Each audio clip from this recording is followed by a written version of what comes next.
그날도 똑같이 평범한 아침이었어요.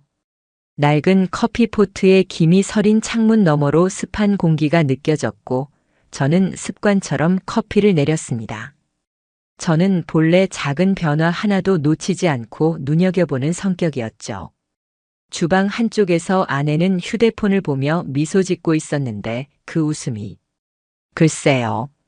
제 눈엔 평소와 달리 어딘가 어색하고 과장되어 보였습니다. 뭐가 그렇게 재밌어? 라고 물으려다가 그냥 입을 다물었습니다. 괜히 제가 예민하게 구는 것 같았거든요. 하지만 그날 이후로 이상한 점들이 제 시스템에 하나둘 포착되기 시작했습니다. 아내는 평소보다 옷차림에 훨씬 신경을 쓰기 시작했고 평일 낮에도 화장을 진하게 하고 외출하는 일이 잦아졌습니다. 이전에는 편안한 차림이 많았지만 요즘은 꼭 구두를 신고 향수까지 뿌리고 나가더군요. 처음엔 그저 기분 전환이라고 애써 합리화했습니다. 날씨가 풀리고 옷차림이 가벼워진 탓이겠지 하고요. 그러던 어느 날 아내가 집주인 아들이 집 수리 좀 해준대라고 말했습니다. 저희는 전세로 살고 있었고 오래된 집이라 벽지가 조금씩 갈라지는 중이었죠. 저는 속으로 다행이다라고 생각했지만 그 이야기를 하는 아내의 표정에서 마치 누군가를 떠올리며 은밀히 미소 짓는 듯한 인상을 받았습니다. 의아했지만 그때까지는 그저 스쳐 지나가는 의문이었습니다. 며칠 뒤 집주인 아들 박세영이 왔습니다. 30대 중반쯤 되는 깔끔한 인상의 남자였죠. 벽지를 살펴보며 아내와 농담을 주고받는데 그들의 대화 속에서 묘하게 익숙한 친밀감이 느껴졌습니다. 제가 수리에 필요한 건 말씀하세요라고 하자 그는 아내분이 잘 챙겨주시네요 라며 저에게는 건성으로 말하고 다시 아내를 향했습니다. 그때 제 마음속에서 불편함이 싹 텄습니다. 그날 저녁 아내는 벽수리 하나로 과할 정도로 들뜬 목소리로 저녁 메뉴를 고르더군요. 그 순간 저는 이 모든 변화들이 단순한 우연이 아님을 직감했습니다. 저는 오래전부터 집안의 모든 스마트 기기와 연동된 스마트 플러그를 통해 가전제품들의 전력 소비 패턴을 기록하고 있었고 주거 공간 내에서의 미세한 움직임까지 감지하는 센서 데이터를 꼼꼼히 확인하는 습관이 있었습니다. 그날부터 아내의 외출 시간, 옷차림, 휴대폰 사용 패턴, 그리고 박세영이 집에 오는 날과 시간, 심지어 특정 시간대의 전력 사용량 미세 변화까지 모두 기록하기 시작했습니다. 의심을 시스템화하는 과정이었습니다. 감정적으로 요동치는 건 그들에게 패배하는 것이라 생각했습니다. 저는 일단 모든 감정을 잠시 냉동시켜두기로 했습니다. 답답하고 괴로웠지만 저는 더 치밀한 기록으로 저를 지탱했습니다. 가장 먼저 전세 계약서를 꺼냈습니다. 계약 갱신 시기가 4달 남았었고 특약사항에 수리 관련 조항이 명확하게 명시되어 있었습니다. 집주인 부담인 벽지 교체, 베란다, 샤시, 실리콘 보수 등의 항목들이 전부 명확했죠. 그런데 이상했습니다. 아내의 지출 내역에 동일 기간, 동일 상호명으로 소액 결제가 여러 번 찍혀 있었거든요. 리셋 인테리어 상담, 하우스 픽스 미팅룸 같은 곳들. 검색해보니 카페 안에 있는 소규모 회의실 대여 서비스였습니다. 이 모든 내역을 엑셀에 날짜 마이너스 시간 마이너스 상호명으로 바꾸어 정리했습니다. 숫자가 늘어날수록 제 속에서 눌러두었던 분노가 규칙을 가진 파도처럼 올라왔다가 가라앉기를 반복했습니다. 며칠 뒤 또 다른 이상 패턴이 포착되었습니다. 아내가 장을 본다며 집을 나간 시간과 박세영의 차량이 단지 주차장에 진입하는 시간이 겹치는 일이 반복되었습니다. 이것은 단순한 우연이 아니었습니다. 그날 밤 아내가 샤워하는 틈을 타 그녀의 가방을 확인했습니다. 안에는 영수증 몇 장이 있었는데 전부 집 근처 카페와 레스토랑 결제 내역이었습니다.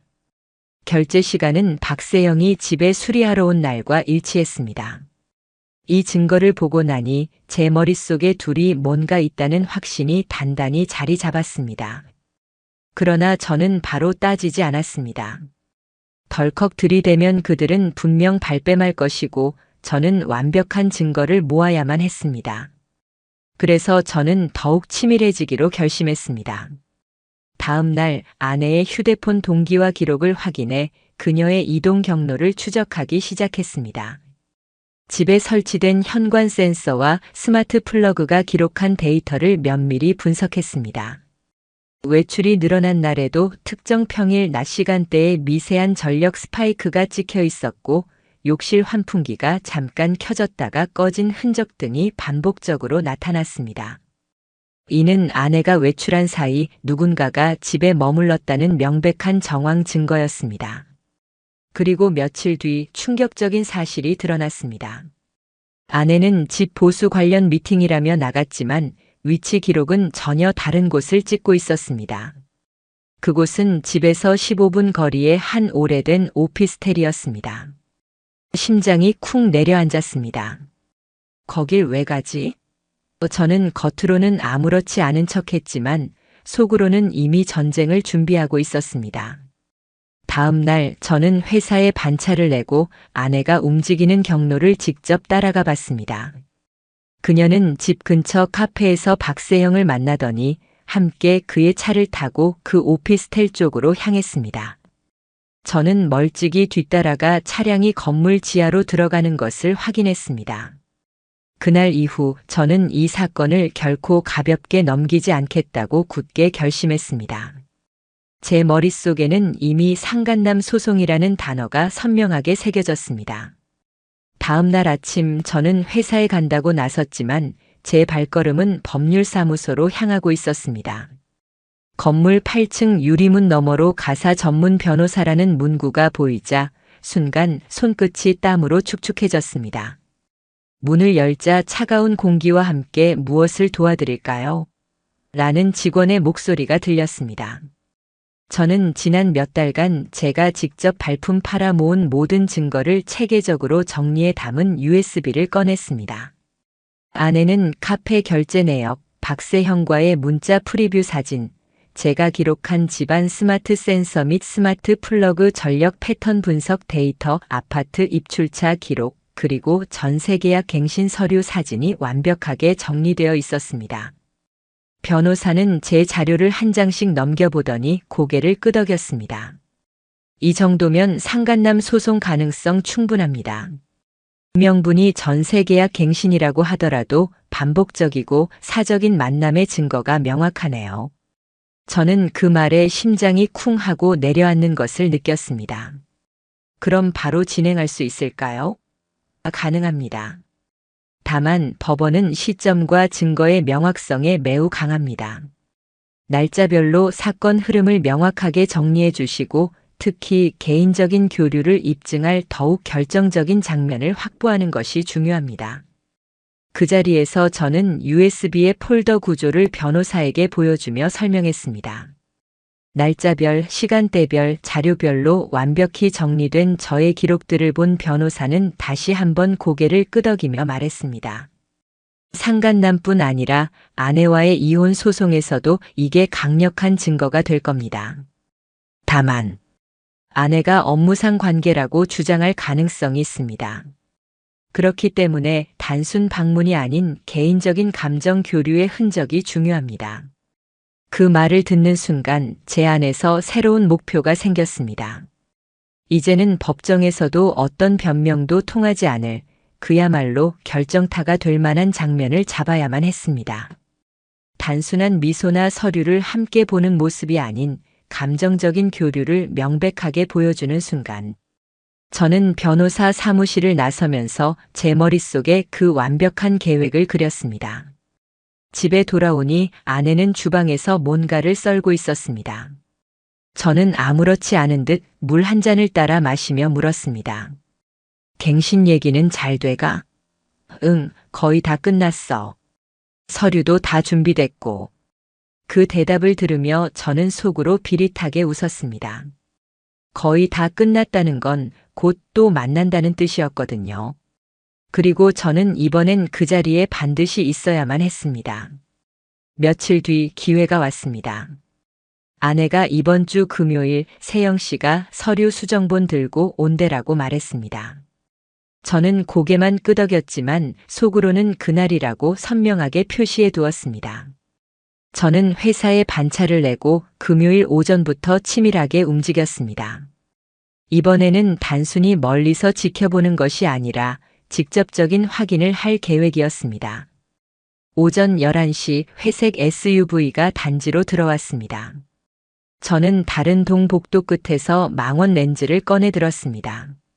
저희 집이 있는 동의 복도 끝에는 비상계단으로 이어지는 작은 공간이 있었고 저는 이 각도에서 집 현관이 정확히 보이는 것을 이미 예전에 우연히 확인해 두었었죠. 11시 5분 현관이 열리고 박세형이 집 안으로 들어갔습니다. 이번엔 빈손이 아니었습니다. 쇼핑백과 봉투. 망원 렌즈로 확대하니 봉투에 부동산 로고가 선명히 찍혀 있었습니다. 저는 그 장면을 연속으로 촬영했습니다. 1시간쯤 지났을 때 집안에서 웃음소리가 새어나왔습니다. 복도에 서 있었는데도 명확히 들릴 정도였습니다. 제 손끝이 얼어붙는 기분이었어요. 그 웃음은 마치 제 귀를 찌르는 날카로운 바늘 같았습니다. 그리고 1시 20분 현관이 열렸습니다.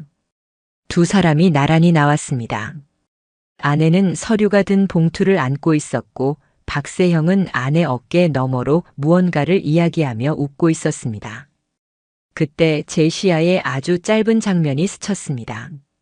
박세형이 아내 손등을 가볍게 두드리는 장면이었습니다. 순간 제 심장이 폭발할 것처럼 거세게 뛰었습니다. 그건 업무 관계라는 핑계로는 절대 설명할 수 없는 행동이었습니다. 시간이 흐르면서 집안에서 그들의 웃음소리, 컵 부딪히는 소리, 의자 끄는 소리가 이어졌습니다. 제 손은 떨렸지만 그 소리 하나하나가 제가 모을 무기가 되고 있음을 자각했습니다.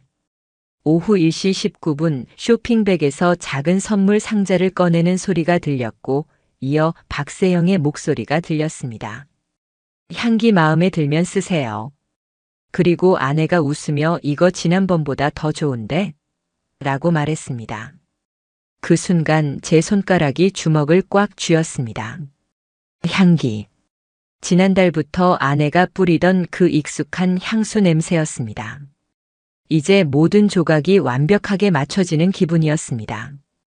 그 선물이 집에 들어온 날과 아내가 바꾼 향수 냄새의 시점이 정확히 일치했습니다. 오후 2시 5분 현관이 다시 열렸습니다. 박세영이 먼저 나왔고 아내가 조금 뒤에 나왔습니다. 아내는 쇼핑백을 들고 있었고 그 남자는 휴대폰을 보다가 고개를 들며 아내에게 웃었습니다. 제 눈앞에서 현실이 돌처럼 굳어졌습니다. 저는 그 자리에서 움직이지 않았습니다. 대신 제 핸드폰 메모장에 이렇게 적었습니다. 오늘 두 사람은 전세 계약 갱신을 구실로 집안에서 서류를 펼쳤고 선물을 주고받았고 식탁 앞에서 1시간 4분 머물렀다. 제 손글씨가 떨려서 몇 번이나 지우고 다시 썼습니다. 억울했고 모욕적이었고 분노가 치솟았지만 놀랍게도 저는 무너지지 않았습니다. 이유는 간단했습니다.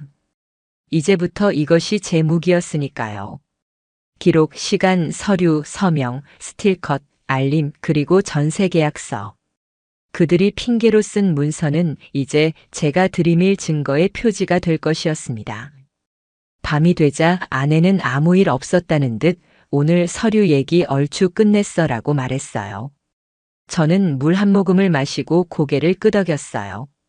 속으로는 불덩이가 굴러다녔지만 수고했네라는 말은 하지 않았습니다. 대신 저는 조용히 방에 들어가 노트북을 켰어요. 오늘 찍힌 영상을 세 부분으로 잘랐어요. 현관 출입, 테이블 상 서류, 선물 상자. 그리고 각각의 타임스탬프를 박았어요. 폴더 이름은 전세, 갱신, 반대편이라고 붙였어요. 제 파일 구조에조차 분노가 배어 있었죠. 잠들기 직전 저는 상간남 소송이라는 단어를 다시 꺼냈습니다. 이제 빈말이 아니었습니다. 누가 누구와 언제, 어디서, 어떤 명분으로 붙어 있었는지가 기록으로 남았습니다. 저는 법률 상담을 어떻게 시작할지, 어떤 항목을 묻고 어떤 자료를 제출할지 질문 리스트를 만들었습니다. 전세갱신을 명분으로 빈번한 왕래가 있었고 세입자 동에 없는 대리 방문이 반복됐어요.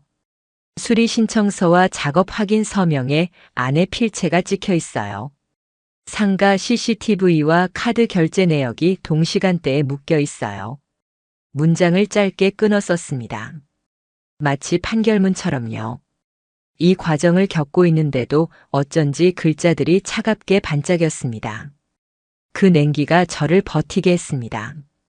집 안으로 들어가니 아내는 아무렇지 않게 저녁 준비를 하고 있었습니다. 저는 그날 아무 말도 하지 않았습니다. 대신 방에 들어가서 오늘 촬영한 사진, CCTV 파일, 녹음 파일을 전부 하나의 폴더에 모았습니다. 폴더 이름은 결정타로 했습니다. 변호사에게 보낼 준비였죠. 파일을 정리하면서도 제 표정은 이상하리만큼 평온했습니다. 하지만 그 평온함 속에는 수많은 밤들을 견뎌낸 회한과 지독한 복수심이 함께 끓어오르고 있었죠. 그 평온함은 감정을 소진하여 얻은 것이 아니라 모든 증거를 완비했기에 비로소 가질 수 있는 전사의 침묵과 같았습니다. 그날 밤 변호사에게 전화를 걸었습니다. 오늘 결정적인 장면을 잡았습니다. 변호사는 짧게 대답했습니다. 그럼 이제 실행하죠. 다음 날 저는 법률사무소로 향했습니다. 책상 위에 마침내 완전 무결한 결정타 폴더가 담긴 USB를 올려놓았습니다. 변호사는 파일을 열어보더니 고개를 끄덕였습니다. 이제 상간남 소송과 이혼 소송 동시에 들어갑니다. 위자료 청구는 물론이고 전세 계약을 명분으로 한 접근 행위 자체를 부당행위로 넣을 수 있겠네요. 그 말을 듣는 순간 저는 알았습니다. 이 싸움은 이제 감정이 아니라 절차로 간다는 것을. 그리고 그 절차는 제가 준비한 이 기록들로 완벽하게 굴러갈 것이라는 확신을 얻었습니다. 저는 그날 변호사 사무실을 나서면서 하늘을 올려다보았습니다. 구름이 잔뜩 껴 있었지만 제 눈앞은 또렷했습니다. 이제 다음 단계는 아내와의 대면이었습니다. 그 대면에서 지난 몇 달간 제가 모아온 모든 것을 테이블 위에 올릴 생각이었습니다. 그녀가 그 순간 어떤 표정을 지을지, 어떤 변명을 늘어놓을지 저는 더 이상 궁금하지 않았습니다. 이미 다 예상했고 그 예상조차 더 이상 중요하지 않았습니다. 제게 중요한 것은 단 하나, 그날 이후로 그녀가 2번 다시 제 눈앞에서 거짓을 말하지 못하게 만드는 것뿐이었습니다. 그날이 왔습니다. 아침부터 심장이 요동쳤지만 겉으로는 아무렇지 않은 듯 행동했습니다. 회사에는 연차를 냈고 아내에게는 오늘은 재택근무할 거야 라고만 말했습니다. 거실 한가운데 테이블 위에 노트북과 봉투 그리고 이제 더 이상 보강할 것 없는 완전하게 정리된 작은 USB를 놓았습니다. 지난 몇 달 동안 밤낮 없이 준비한 저의 유일한 무기들이었습니다. 아내는 부엌에서 아침 식사를 준비하고 있었습니다. 물소리가 멈추자 저는 조용히 불렀습니다. 여기 잠깐 앉아봐. 그녀는 아무런 의심 없이 의자에 앉았습니다. 표정에는 전혀 경계심이 없었습니다. 마치 평범한 대화를 나누려는 줄 알았나 봅니다.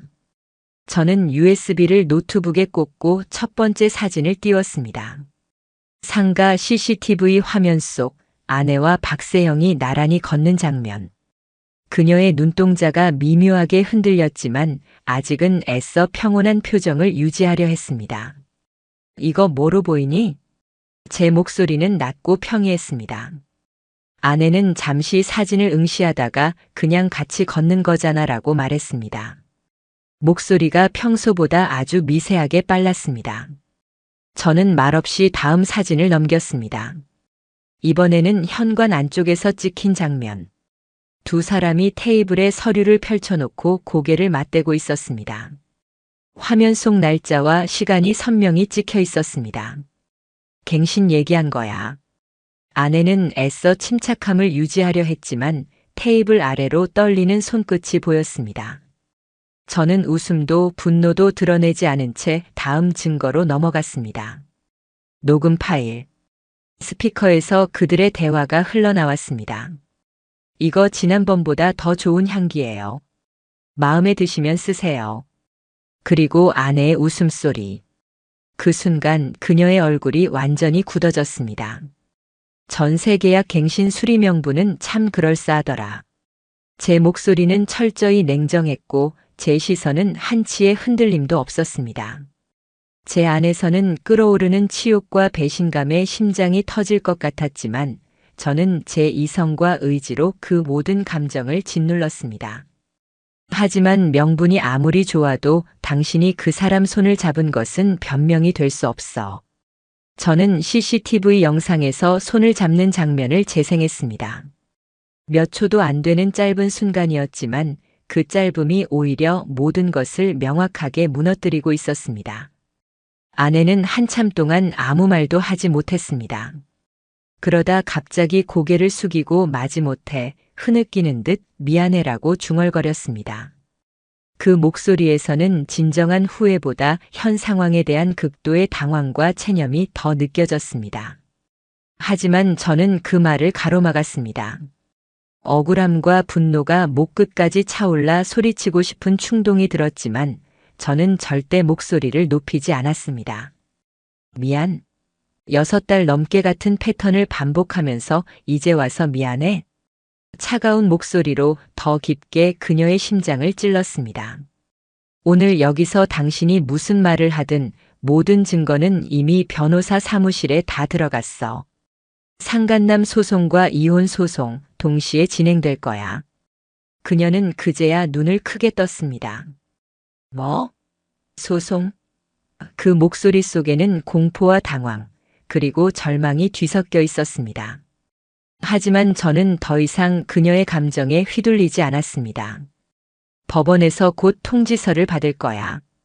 당신도 박세형도. 이제부터는 감정이 아니라 철저한 법적 절차야. 그 순간 아내의 얼굴에서 핏기가 사라졌습니다. 손을 뻗어 제 팔을 잡으려 했지만 저는 의자를 밀어내며 일어섰습니다. 이건 당신이 만든 결과야. 나는 그저 모든 것을 기록하고 준비했을 뿐이야. 아내는 무너진 표정으로 거실 바닥에 주저앉았습니다. 눈물이 뺨을 타고 흘렀지만 저는 등을 돌렸습니다. 더 이상 이 장면은 제게 어떤 의미도 없었습니다. 몇 달 전이었다면 이 울음에 흔들렸을지도 모릅니다. 하지만 지금의 저는 흔들리지 않았습니다. 제 가슴 한편에는 여전히 쓰린 상처가 아리게 남아 있었지만 그 고통조차 이제는 다음 절차와 다음 서류, 다음 기일을 위한 냉철한 동력이 될 뿐이었습니다. 제 머릿속에는 오직 다음 절차만이 선명하게 떠올랐습니다. 그날 이후 저는 정말 감정과는 단절된 채로 움직였습니다. 아내는 처음엔 울고불고 매달리기도 했고 나중에는 오히려 저에게 모든 것을 뒤집어 씌우려 애쓰기도 했습니다. 박세형 쪽에서도 합의금을 제시하며 연락이 왔지만 저는 변호사를 통해 모든 연락을 단호히 차단했습니다. 변호사에게 모든 것을 일임한 덕분에 저의 시간은 오직 서류 작업과 법원의 연락을 기다리는데 온전히 쓰일 수 있었습니다. 저는 매일 노트북을 켜고 그날 진행 상황을 꼼꼼히 체크했습니다.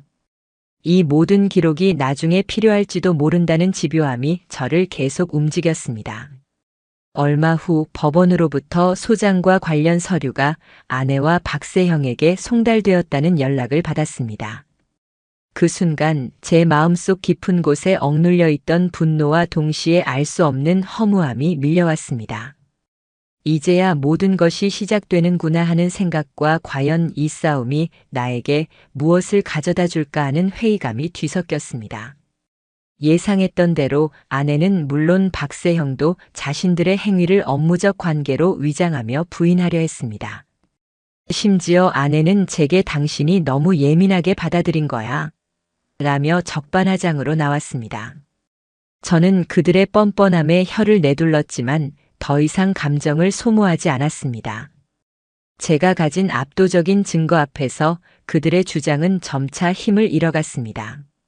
첫 변론기일 법정에서 마주한 아내와 박세형의 얼굴은 충격과 당혹감이 역력했습니다. 특히 박세형은 예상치 못한 소송에 크게 당황한 듯 보였습니다. 그들의 초췌한 모습을 보면서 저는 이상하게도 어떤 감정의 동요도 느끼지 못했습니다. 통쾌함도 연민도 아니었습니다. 그저 이제야 모든 것이 제자리를 찾아가는구나 하는 아주 건조한 안도감만이 저를 감쌌습니다. 절차는 절차대로 흘러갔고 감정은 이미 제 심장 깊은 곳에 굳어버린 돌덩이 같았습니다.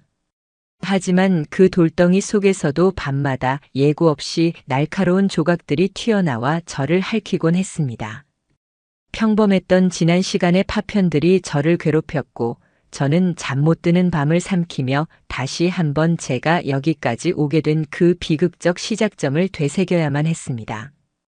소송은 길고 지루했지만 제가 철저히 준비한 증거들 덕분에 빠르게 결론이 나기 시작했습니다. 법원은 저의 주장을 대부분 받아들였고 이혼 및 상간남 소송에서 제가 승소했습니다. 아내와 박세형은 마지막까지 저의 주장을 반박하려 했지만 결국 그들의 관계가 전세계약 갱신이라는 명분 아래 이루어진 부당한 행위였다는 점이 법적으로 명확히 인정되었습니다. 위자료 액수도 상당했고 전세계약 해지도 제 뜻대로 순조롭게 진행되었습니다. 판결문이 나온 날 변호사 사무실을 나서는 제 발걸음은 생각보다 무거웠습니다. 홀가분할 줄 알았는데 그렇지 않았습니다. 억울함은 해소되었지만 마음 한편에는 깊은 흉터가 아리게 새겨져 있었습니다. 사랑했던 사람과의 관계가 이런 식으로 처절하게 마무리되었다는 사실은 어떤 승리감으로도 온전히 채워질 수 없었습니다. 그들의 배신으로 시작된 고통스럽고 치밀했던 몇 달간의 여정은 저를 완전히 다른 사람으로 변화시켰습니다. 이전에 저는 감성적이고 조금은 느긋한 사람이었지만 이제는 모든 것에 철저하고 계획적인 차가울 정도로 이성적인 사람이 되어 있었습니다. 감정을 통제하는 법을 배우게 되었고 불신이 저의 본능이 되어버렸습니다. 새로운 아파트로 이사했습니다. 모든 가구와 물건들을 새로 들였습니다. 과거의 흔적을 지우고 싶었지만 마음속 깊이 박힌 상처까지 완전히 지울 수는 없었습니다. 그래도 저는 더 이상 과거에 갇혀있지 않기로 결심했습니다.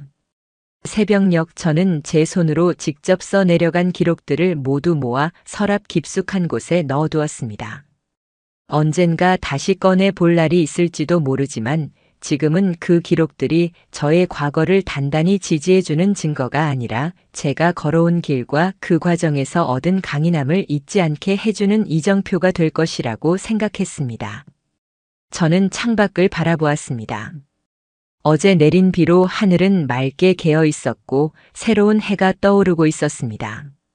저에게는 더 이상 분노나 복수가 아닌 상처를 끌어안고 스스로의 삶을 단단하게 재건하는 새로운 여정이 시작되고 있었습니다. 비록 아픔과 고통으로 얻은 변화였지만 그 흉터는 아물지 않았지만 더 이상 저를 아프게 하지 않았습니다. 오히려 그 흉터는 제가 얼마나 강해졌는지를 그리고 더 이상 누군가에게 휘둘리지 않는 주체적인 삶을 살 수 있음을 보여주는 증표가 되었습니다. 저는 이제 이전보다 더욱 강인하고 단단해진 제가 되어 새로운 미래를 향해 굳건히 나아가기로 했습니다. 안녕하세요. 이 이야기를 시작하기까지 오래 걸렸습니다. 제 삶이 한순간에 무너졌던 그날을 아직도 생생하게 기억합니다.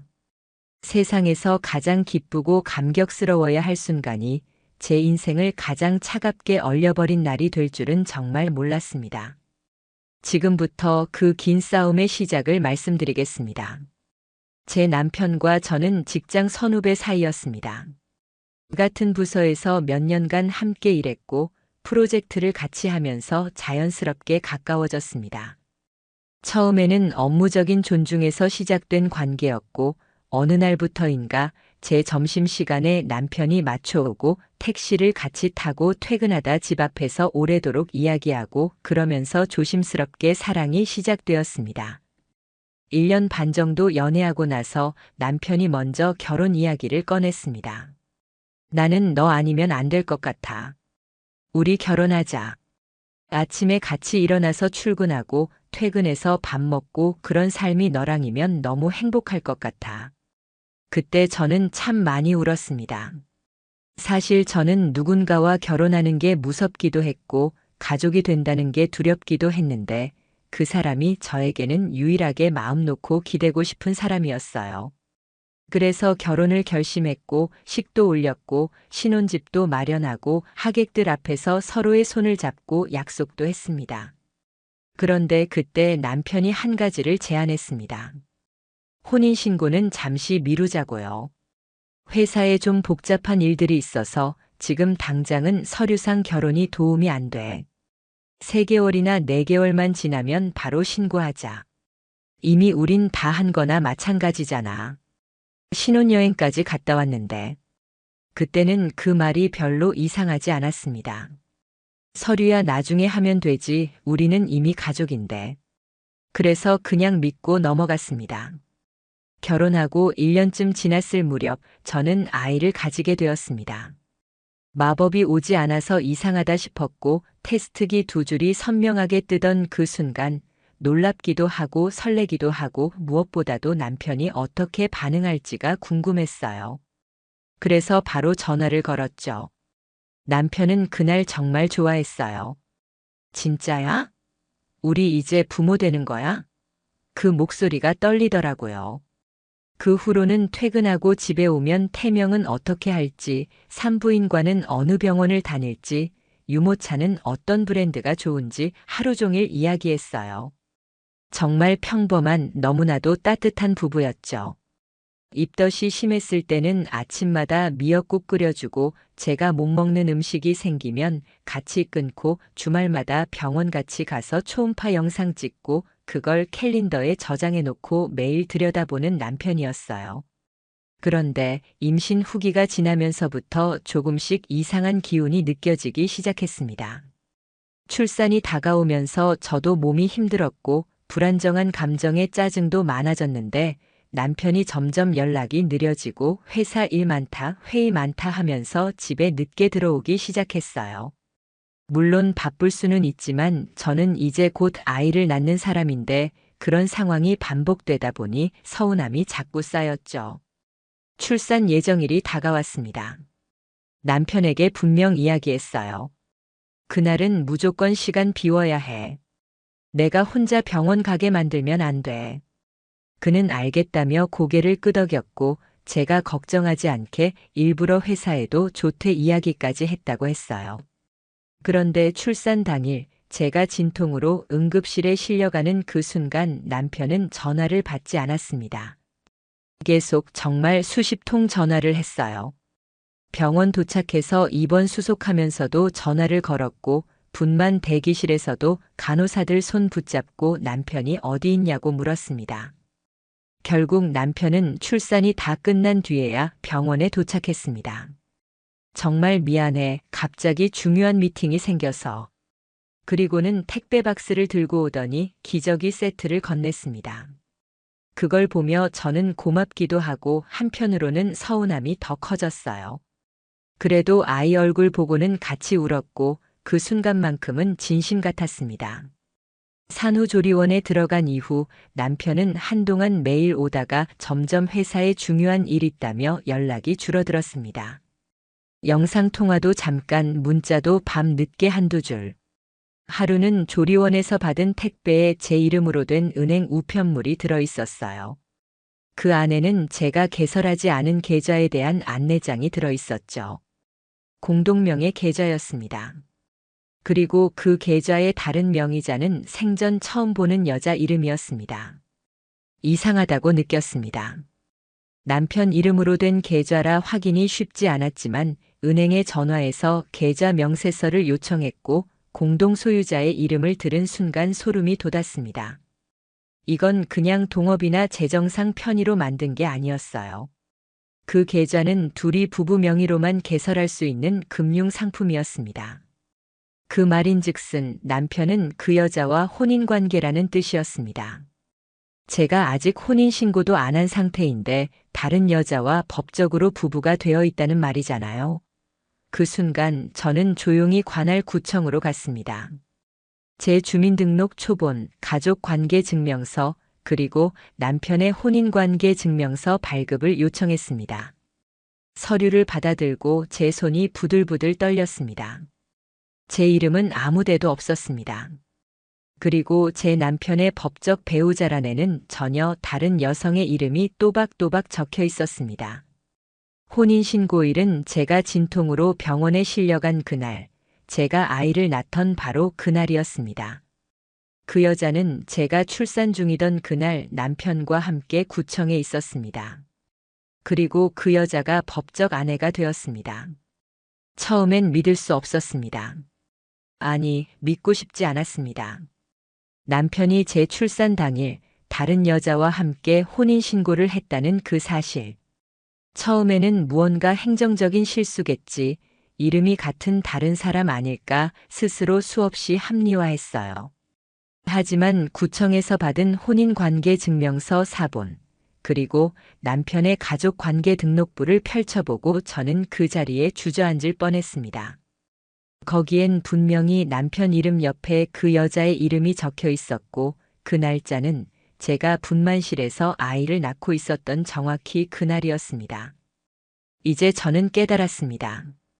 남편은 처음부터 혼인신고를 일부러 미뤘던 게 아니었습니다. 그건 철저한 계산이었습니다. 저와는 결혼식을 올린 파트너로 남기고 법적 혜택과 관계는 다른 여자와 맺기 위해 완벽하게 계획된 구조였던 거죠. 저는 머릿속이 하얘졌습니다.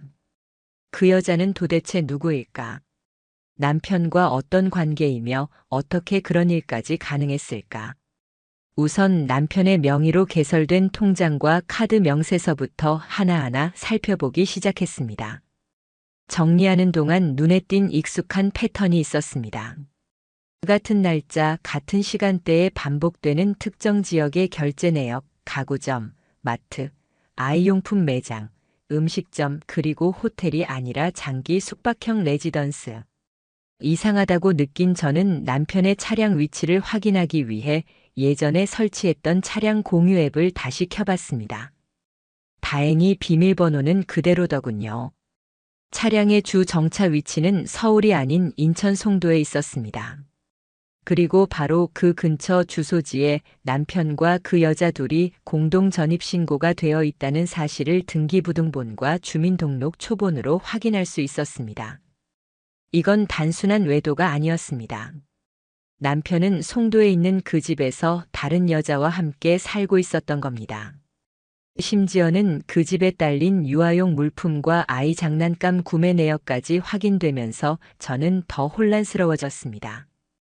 혹시 그 여자도 아이가 있는 걸까? 아니면 우리 아이 물건을 거기서 샀던 건가? 그 후로 저는 다른 여자에 대한 정보도 수집하기 시작했습니다.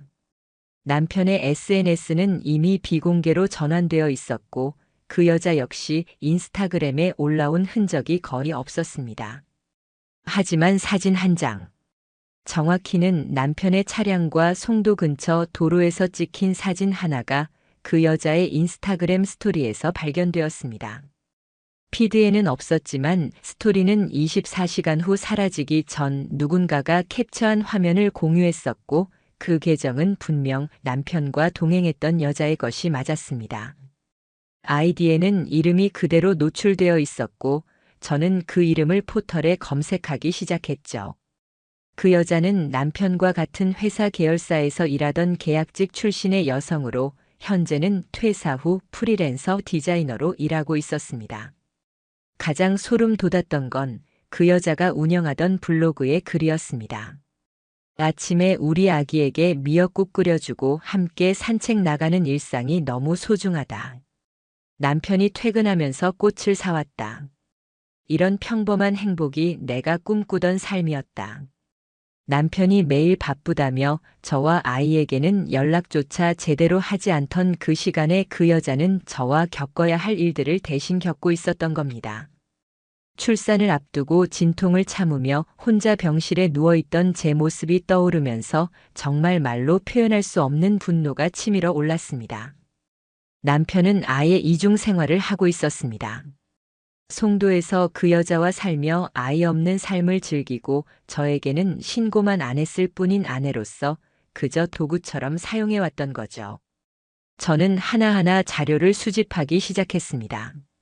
남편의 은행 내역, 가족관계 증명서, 공과금 고지서, 자동차 위치 기록, 그 여자의 블로그 캡처, SNS 기록, 그리고 가장 결정적인 건 남편과 그 여자가 함께 아이 장난감을 구매하고 있는 CCTV 영상이었습니다. 제가 출산 후 산후조리원에 머물고 있던 날, 그 둘은 인근 대형마트에서 손을 잡고 아기 장난감을 고르고 있었습니다. 처음에는 너무 충격을 받아 말도 안 나왔습니다. 숨이 턱 막히는 기분이었어요. 하지만 저는 울지 않았습니다. 이건 절대 감정으로 끝날 일이 아니라는 걸 처음으로 깨달은 날이었습니다. 아이를 안고 조용히 변호사를 찾았습니다. 처음부터 사실혼 관계로 인정받기 위한 입증 자료가 필요했고 혼인신고 없이도 남편의 책임을 물을 수 있는 방법에 대해 상담받았습니다. 변호사님은 제 이야기를 들은 후 이렇게 말씀하셨어요. 이건 단순한 외도가 아닙니다. 법적으로는 혼인빙자 사기, 위장결혼, 부당이득 취득, 심지어 상간자 위자료 청구까지 가능합니다. 그제서야 조금 울컥했습니다. 저는 그저 남편이 나쁜 짓을 했구나라고만 생각했는데 그게 아니었더라고요. 이건 법적으로도 사회적으로도 절대로 용납될 수 없는 일이었습니다. 그리고 저는 그날 한 장의 고소장을 쓰기 시작했습니다. 제가 증거들을 하나하나 모아가고 있을 때 남편은 그 사실을 전혀 눈치채지 못하고 있었습니다. 아니, 어쩌면 눈치를 채고도 일부러 모른 척했을지도 모릅니다. 언제나 그랬듯 자기 자신이 만든 현실을 진실이라 우기며 그 현실을 강제로 제게도 믿게 만들고 있었으니까요. 그날 저는 남편을 마주 앉혔습니다. 아이를 친정엄마에게 맡기고 혼자 카페에 앉아 남편에게 메시지를 보냈습니다. 오늘 저녁 7시 우리 얘기 좀 해. 남편은 10분 후 무슨 일인데 라고 묻더니 제가 중요한 일이야. 나도 너도 피하지 말자. 라고 하자 잠시 뜸을 들이고는 알겠어 라고 답장을 보내더군요. 저는 녹음기를 켜고 핸드폰도 백업해 두었습니다. 아무도 이 대화가 그냥 말싸움으로 끝났다고 말하지 못하게 하려고요. 남편은 평소와 같은 표정으로 들어왔습니다. 도대체 그 뻔뻔한 얼굴은 어디서 배웠을까요? 그래, 무슨 일인데? 엄마가 애기 돌보느라 고생 많다고 전해달래. 그 순간 저는 아무 표정 없이 입을 열었습니다. 너 혼인신고했더라. 남편은 순간 멈칫했습니다. 커피를 한 모금 마시던 손이 살짝 떨리는 게 보였어요. 무슨 소리야? 구청에서 너 혼인관계 증명서 뗐어. 신고일자, 배우자 이름 다 나와. 그건 오해야. 역시나 그는 끝까지 그렇게 나올 줄 알았습니다. 오해라고 말하며 이상하게 연결된 정황들을 다 합리화하려 하겠지. 출산 당일 너 어디 있었는지 알아. 너 그 여자랑 같이 구청 간 거잖아. 그리고 송도에 같이 산 것도 알아. 카드 내역, CCTV, 블로그, SNS 다 캡처해뒀어. 남편의 얼굴이 굳었습니다. 말을 잇지 못하더군요. 그렇게 한참 긴 침묵 끝에 남편이 입을 열었습니다. 나도 어쩔 수 없었어. 그 여자랑 그냥 잠깐 감정이 있었고 내가 임신하면서 나는 숨이 막혔어. 숨이 막혔다고요? 제가 진통으로 병원에서 비명을 지를 때 그 사람은 숨이 막혔다는 이유로 다른 여자랑 혼인신고를 했다고요? 그 순간 저는 소름이 끼쳤습니다. 그는 진심으로 자신의 행동이 어쩔 수 없던 감정이라 믿고 있었습니다. 저는 더 이상 아무 말도 하지 않았습니다. 가방을 열고 봉투 하나를 꺼냈습니다. 거기엔 제가 수집한 증거 목록과 변호사 사무실에서 준비해준 상간자 위자료 청구서 초안이 들어 있었습니다. 이건 나 혼자 당하고 끝날 일이 아니야. 너희 둘 다 책임져야 해. 그리고 엄마랑 시댁, 이 일 알고 있었던 거 다 밝혀질 거야. 그 말을 들은 남편은 얼굴을 붉히며 자리에서 벌떡 일어났습니다. 너 미쳤어? 지금 애 엄마가 돼서 뭐 하는 짓이야? 그 순간 저는 말했습니다. 애 엄마니까. 내 아이가 너 같은 인간을 아버지라고 불러야 할까봐 내가 움직이는 거야. 그날 이후 남편은 저에게 연락을 끊었습니다. 연락처도 바꾸고 회사에도 휴가를 냈더군요. 하지만 이미 늦었습니다. 그 사이 저는 법무법인에 정식으로 사건 의뢰를 하고 상간자에 대한 소송을 포함해 남편에 대한 사실혼 관계 파탄 책임, 혼인빙자 사기, 친권 신청 준비까지 마쳤습니다. 그리고 시댁에도 직접 전화를 걸었습니다. 시어머니는 처음에는 무척 당황하셨습니다. 그게 무슨 말이니? 나는 아무것도 몰라. 하지만 제가 남편과 그 여자가 함께 찍힌 사진, 시어머니와 그 상간녀가 카페에서 찍은 사진, 블로그 속 함께한 김장 사진까지 보여드리자 그제야 입을 다물더군요. 얘가 그냥 도와주러 다닌 거야. 우린 내가 혼인신고 안 한 줄 알았지. 그거 남편이 그렇게 말했겠죠. 근데 왜 그 여자가 우리 애기 이름을 부르죠? 왜 기저귀를 그 여자가 사요? 왜 가족 행사에 그 여자가 있어요? 그날 시어머니는 더 이상 아무 말도 하지 못했습니다. 그렇게 저는 상간녀에게 내용 증명을 보냈습니다. 상간 행위에 대한 책임, 사실혼 관계를 방해하고 출산 중인 배우자를 기망한 점, 혼인신고를 고의로 선행한 행위 전부에 대한 손해배상 책임. 그 여자에게선 처음엔 연락이 없었습니다. 하지만 며칠 뒤 갑작스럽게 그녀의 변호사라는 사람이 전화를 걸어왔습니다. 의뢰인은 본인의 행위에 대해 반성하고 있습니다. 다만 그 관계가 사실혼 관계였다는 입증이 어렵다고 하셔서요. 사진, 메신저, 초음파 영상, 병원 동행 내역, 우리 아이 아빠 이름 다 남편입니다. 혼인신고 안 했다고 가족 아니에요. 사실혼은 충분히 성립돼요. 저는 그 대화를 모두 녹음했습니다. 그리고 곧바로 가정법원에 사실혼 해소 소송 및 위자료 청구, 민사 손해배상 청구 소장을 접수했습니다. 아이 친권은 단독으로 신청했고 남편은 접견 제한 요청까지 걸었습니다. 저는 이 싸움을 절대 감정으로 가지 않았습니다. 철저히 기록하고 증거를 모으고 단 한치의 감정적인 흔들림 없이 법으로 끝까지 가기로 마음먹었죠. 이후 남편과 상간녀는 저와의 협상도 거절했고 오히려 그녀는 처음부터 법적 아내가 아니었다는 주장으로 맞섰습니다. 하지만 저는 이미 그들의 말장난에 휘둘릴 위치에 있지 않았습니다. 법이 있고 증거가 있고 진실이 제 편이라는 확신이 있었거든요. 법정에서 마주한 남편의 얼굴은 제가 알던 그 사람이 아니었습니다. 여전히 평범한 셔츠를 입고 머리는 단정하게 빗었으며 제게 눈길조차 주지 않던 그 사람은 마치 자신이 피해자인 양 앉아 있었습니다.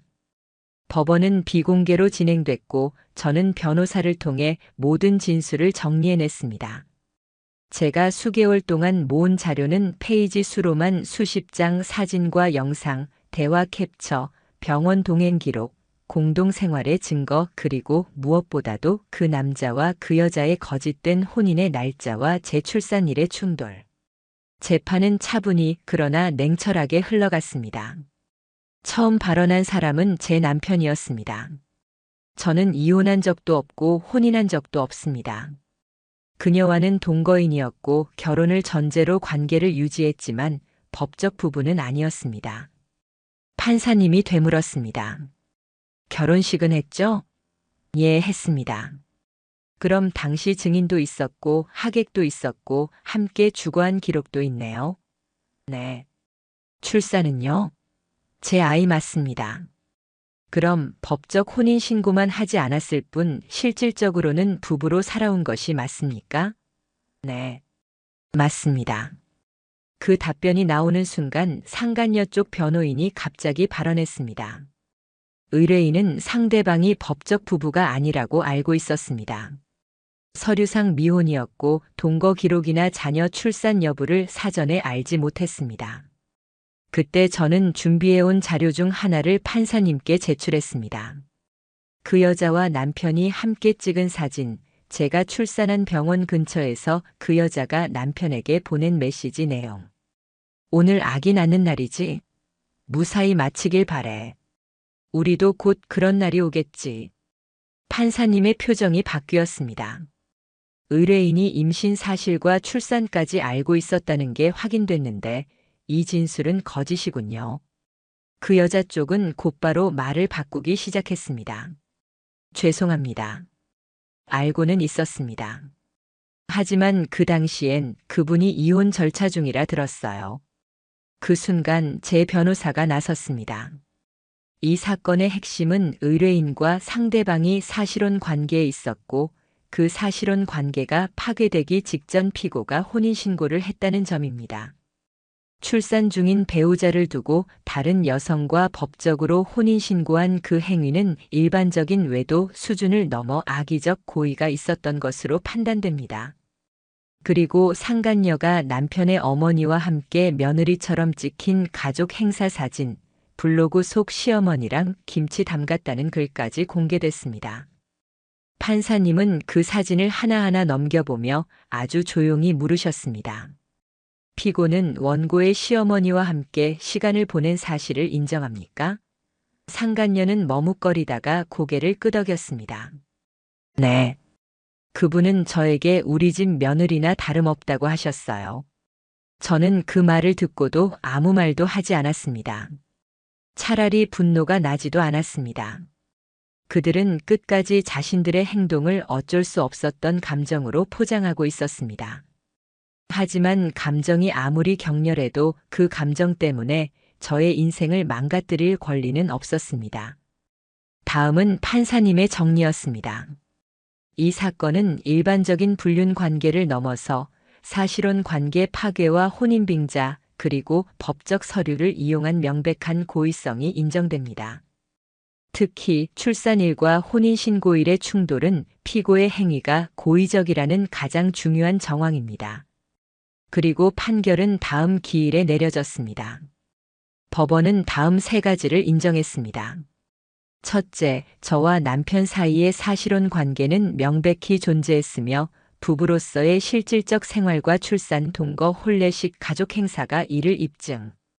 둘째, 상간녀는 그 사실을 인지하고도 의도적으로 혼인신고를 강행했으며 그 과정에서 저의 가족, 아이, 인생 전반을 파괴한 책임이 있음. 셋째, 이에 따라 상간녀는 3천만 원의 위자료를 지급하고 남편은 사실혼 파기 책임 및 친권 제한, 그리고 추가로 양육비 및 정신적 손해배상 책임을 질 것. 판결이 끝난 뒤 남편과 그 여자는 법정을 나가며 말을 주고받았습니다. 어떻게 이렇게까지? 내가 혼인신고하자고 했잖아. 둘 사이에 균열이 생긴 게 그제서야 보였습니다. 이제 그들은 서로를 탓할 뿐이었습니다. 그리고 저는 기록된 판결문을 손에 들고 조용히 집으로 돌아왔습니다. 제 아이는 그날도 아무것도 모른 채 저를 향해 두 팔 벌리며 웃고 있었습니다. 그 아이에게 부끄럽지 않기 위해서라도 저는 끝까지 포기하지 않을 겁니다. 재판이 끝나고 나서도 제 마음은 쉽게 가라앉지 않았습니다. 판결문을 손에 쥐고 나오던 날, 법정 바깥에 선 남편과 상간녀의 표정이 아직도 기억납니다. 남편은 아무 말 없이 시선을 바닥에 두고 있었고 그 여자는 핏기 없는 얼굴로 작은 소리로만 이렇게 말했습니다. 이럴 줄 몰랐어요. 하지만 전 알고 있었습니다. 그들은 결국 자기들이 만든 불행 속에 침몰할 운명이었다는 걸요. 판결 이후 남편은 다니던 회사를 그만뒀습니다.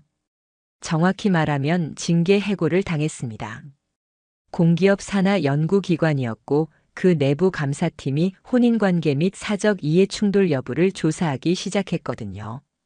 그들이 발견한 건 남편이 상간녀와 법적 부부임을 이용해 복지 혜택을 이중으로 받은 정황이었습니다. 사실혼 관계였던 저와도 공동보험이 있었고 상간녀와는 주택 청약에 공동 참여한 기록까지 드러났습니다. 결국 그는 서류 위조, 복지 부정 수령, 품위 손상 행위로 인해 징계위원회에 회부됐고 몇 주 후 회사 홈페이지에 이름조차 남기지 못한 채 일신상의 사유로 퇴직 처리가 되어 있었습니다.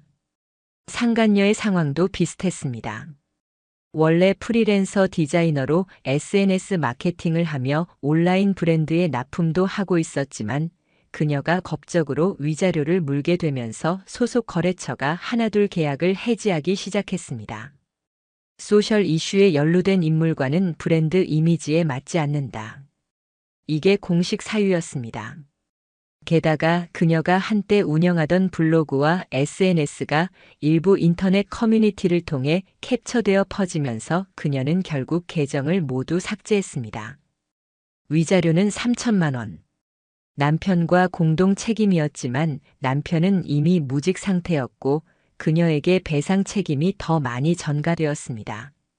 그녀는 재판 이후 한 달쯤 지나 제 변호사를 통해 분할 상환을 요청해 왔습니다. 일시금이 어려워 10개월 할부로 납부하고 싶다는 연락이었죠. 전 처음엔 분노가 치밀었지만 결국 받아들였습니다. 그것이 오히려 그녀가 매달 제게 자신의 잘못을 떠올리게 하는 고통의 시간이 되길 바랐습니다. 남편은 그 후로 한동안 연락이 없었습니다. 양육비는 처음 2달 보내더니 끊겼고 휴대폰 번호도 바뀌었더군요.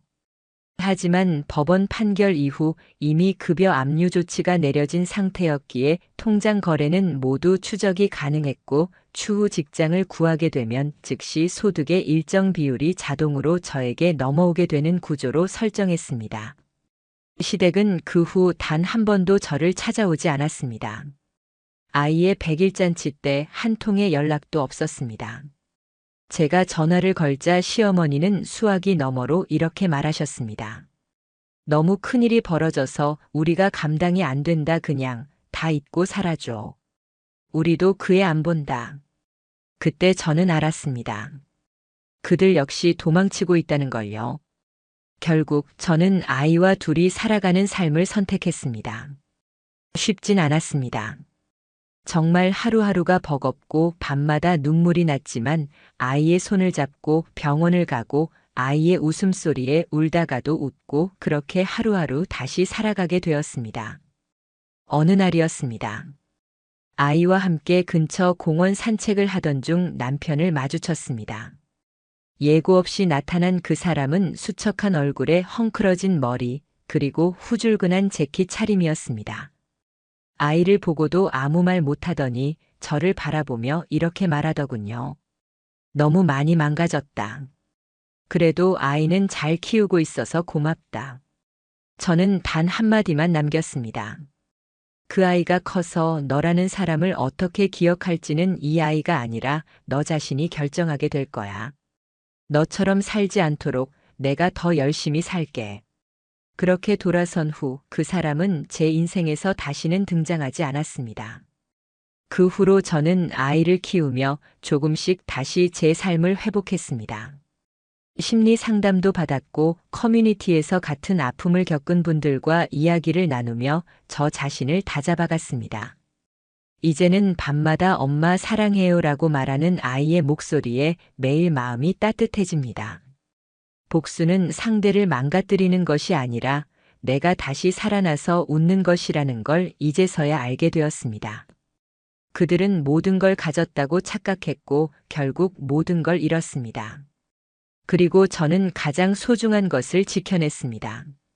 남편은 10년 전 회사를 옮기면서 지금의 지방 도시로 발령을 받았습니다. 서울에서 함께 살다가 남편 혼자 2시간 거리의 지방에 거처를 마련하고 주말마다 집에 오는 주말 부부가 된 거죠.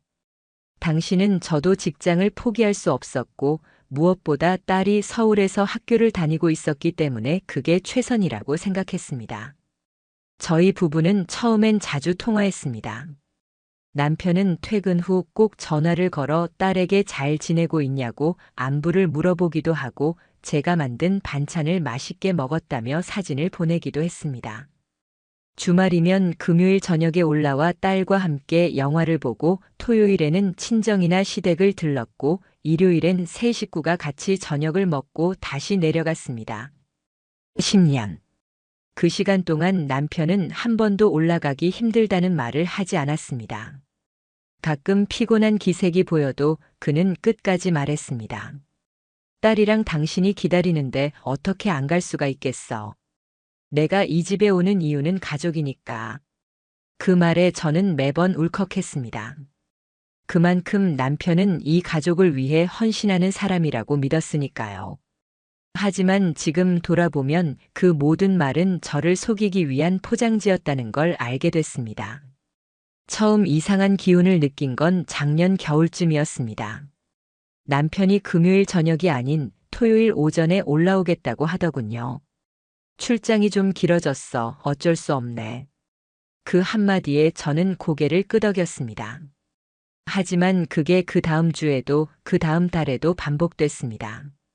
급기야 어떤 주말에는 아예 올라오지 않기도 했습니다. 몸살 기운이 좀 있어서 괜히 옮기면 안 되잖아. 그 말을 듣고 딸이 말했습니다. 아빠 목소리는 멀쩡하던데? 그래도 감기일 수도 있으니까. 저는 그렇게 둘러댔습니다. 아직까지는 남편을 믿고 싶었거든요. 아니, 정확히 말하면 믿고 있어야 저 자신이 무너지지 않을 것 같았어요. 그런데 어느 날 제 친한 친구이자 이웃인 혜정 언니가 무심코 이런 말을 하더군요. 내 남편 혹시 땡땡시에서 땡땡시 부부랑 자주 어울리니?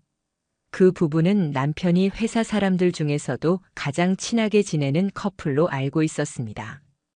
제가 그럴걸요? 하고 넘기자 언니는 조심스럽게 말했습니다. 어제 땡땡 호텔 뷔페에서 땡땡씨 부인이랑 남편이 단둘이 있는 거 봤다더라. 나랑 아는 사람도 같은 날 거기 있었거든. 그 말을 듣는 순간 가슴이 철렁 내려앉았습니다. 하지만 저는 곧 억지로 웃으며 말했습니다. 설마요. 둘이 회사 행사 때문에 간 걸 수도 있죠. 제 입은 그렇게 말하고 있었지만 속에서는 이미 묘하게 꿰맞춰지기 시작한 조각들이 떠올랐습니다. 출장이라던 날 갑자기 연락이 안 됐던 시간, 카톡 읽씹이 부쩍 많아진 최근, 집에 올 때 항상 급하게 샤워부터 하는 습관, 주말에 입던 캐주얼한 셔츠가 낯설게 바뀌어 있던 것, 모든 것들이 이상했습니다. 하지만 증거는 없었습니다. 그리고 저는 증거 없이는 절대 입도 뗄 수 없는 사람입니다. 그날 밤 저는 딸이 잠든 후 남편에게 메시지를 보냈습니다. 다음 주엔 좀 일찍 올 수 있을까? 답장은 조금 늦게 왔습니다. 응. 다음 주엔 꼭 금요일에 갈게. 딸이랑 영화도 보고 싶다. 저는 핸드폰을 내려놓고 거실에 앉아 혼자 멍하니 생각했습니다. 그의 말 한마디, 표정 하나가 이제는 모두 의심으로 보이기 시작한 거죠. 하지만 제가 확실히 깨달은 건 그 다음 주였습니다. 토요일 오후 남편이 집에 왔고 혼자 작은 백을 들고 있었습니다. 그 가방 안에는 여성용 핸드크림과 립밤이 들어 있었습니다. 제가 이건 뭐야? 라고 묻자 남편은 웃으며 말했습니다. 동료 여직원이 준 건데 그냥 버리기도 그래서 넣어뒀어. 그 말은 너무도 자연스러웠고 저는 그 자리에서 아무 말도 하지 않았습니다. 하지만 그날 밤 저는 남편의 백에서 호텔 영수증 한 장을 발견하게 됩니다. 땡땡 호텔 902호. 룸서비스 결제 시간은 전날 밤 10시 47분. 그 시간 남편은 저에게 몸살 기운이 있다며 통화조차 하지 않았던 날입니다. 그날 저는 잠든 남편 옆에서 도저히 눈을 감을 수 없었습니다. 결국 그토록 믿었던 사람에게 제 모든 일상이 뒤집힐지도 모른다는 생각에 저는 밤새도록 숨죽여 울었습니다. 그때까지만 해도 몰랐습니다. 이게 단순한 외도가 아니라 또 다른 가정을 만든 사건이라는 것을요. 그날 이후로 저는 더 이상 이전의 제가 아니었습니다. 남편의 말에 의심을 갖기 시작한 순간 제 안의 모든 감정은 조용히 뒤틀리기 시작했습니다. 남편이 주말에 집에 올 때마다 그의 행동을 기록했습니다. 어떤 옷을 입었는지, 어떤 냄새가 났는지, 핸드폰을 손에 쥐고 있는 시간, 잠든 뒤에도 핸드폰을 어디에 두는지, 그의 일거수일투족은 이제 사랑의 대상이 아니라 관찰의 대상이 되어 있었습니다. 며칠 후 저는 조용히 서울 근처의 한 사설 탐정 사무소를 찾았습니다. 그곳에서 만난 여성 상담원은 오히려 제게 조심스레 물었습니다. 혹시 구체적인 의심 정황이 있으신가요? 그게 아니라면 의심으로 끝날 수도 있어요. 저는 가방에서 영수증과 호텔 이름이 찍힌 사진, 남편의 일정표 그리고 수상했던 날짜들의 표시한 메모지를 꺼냈습니다. 그녀는 조용히 고개를 끄덕였습니다. 아내분은 이미 절반의 퍼즐을 다 맞추신 상태네요. 탐정팀은 그 주부터 남편이 있는 땡땡시 인근 호텔 차량 위치, 그리고 그가 자주 만난다는 지인 부부의 아내를 중심으로 조사를 시작했습니다. 제게 그 부인의 이름은 참 익숙했습니다. 땡땡씨. 그녀는 몇 년 전 우리 집에 함께 식사를 하러 온 적도 있었고, 제가 직접 반찬을 싸서 남편에게 보내면 그녀가 잘 먹었어요 라며 감사 인사를 전하던 사람이었습니다. 그녀는 제 딸에게 이모라고 불려도 어색하지 않은 사람이었습니다. 일주일 후 탐정은 연락을 해왔습니다. 직접 보시는 게 좋을 것 같습니다. 저는 그 말을 듣고 무릎에 힘이 풀리는 것 같았습니다. 약속된 카페에서 그녀는 태블릿을 열어 사진 몇 장을 보여줬습니다. 남편과 그 여자 차량에서 함께 내리는 모습, 땡땡 호텔 커피숍에서 함께 앉아 있는 모습, 그 여자가 남편의 팔에 자연스럽게 손을 얹는 모습, 마지막으로 같은 방에 들어가는 장면이 찍힌 CCTV 캡처 화면, 그녀는 말했습니다. 이 호텔은 비즈니스 고객용이지만 주로 불륜 목적으로 단골들이 있는 곳입니다. 이 방은 902호, 2주 전과 이번 주에도 같은 날짜에 방문했습니다. 같은 요일? 제가 묻자 그녀는 고개를 끄덕였습니다. 목요일 밤마다요. 그 말에 제 기억이 스쳐 지나갔습니다. 목요일 저녁엔 회식이 많다. 목요일마다 일이 늦게 끝난다. 금요일엔 서울 가야 하니까 일찍 잘게. 그 말들은 모두 같은 요일을 피하기 위한 변명이었습니다. 그날을 제외하면 그는 늘 자연스럽게 대했기에 저는 그저 바쁜 남편 정도로만 받아들였던 것이죠. 가장 참기 힘들었던 건 그들의 행동이 단지 은밀한 관계가 아니었다는 사실이었습니다. 그들은 서로의 카드를 공유했고 같은 카페에서 반복적으로 데이트했으며 심지어 남편은 그녀의 아이 생일에도 참석한 기록이 있었습니다. 그 아이는 딸과 비슷한 또래였습니다. 탐정은 사진을 넘기며 말했습니다. 여기, 이건 지난달 사진인데요. 이 커플 아니, 두 분은 해당 여성의 가족 모임에도 함께 참석했습니다. 남편분은 단순한 관계를 넘어서 거의 부부처럼 행동하고 있었습니다. 그 말을 듣고 제 속에서 피가 끓는 것 같았습니다. 제가 어떤 삶을 살아왔는지, 이 가족을 지키기 위해 얼마나 애썼는지, 그는 알고도 그런 선택을 한 걸까요? 결혼 10년. 그 시간 동안 저는 그의 가족을 가족이라 믿었고, 그의 고된 생활을 함께 이겨낸 동반자라 믿었습니다. 하지만 그는 서울집에 저와 딸을 주말용 가족, 그리고 평일에 그 여자는 실제 생활 파트너로 나누고 있었던 겁니다. 그날 밤 저는 아이가 자는 방을 살며시 들여다보았습니다. 딸은 다음 주 고등학교 입학을 앞두고 있었고 제게 언제나 친구 같은 존재였습니다. 그 아이를 보며 저는 이대로 모든 걸 폭로하면 아이가 다칠 수도 있다는 두려움도 들었지만 더는 이 현실을 외면해선 안 된다는 생각이 더 컸습니다. 이건 단순한 불륜이 아니야. 내 가족의 서사를 통째로 지우려는 행동이야. 그날 이후 저는 조용히 준비를 시작했습니다. 남편과 상간녀의 만남을 더 확보하기 위한 일정 추적, 딸의 학사 일정 정리, 충격을 줄이기 위한 보호 계획 수립, 변호사 상담 예약, 남편 노트북 내 기록 백업, 상간녀의 남편과 연락 가능 여부 조사. 그리고 마침내 상간녀의 남편에게 결정적인 사진 3장을 익명으로 보내게 됩니다.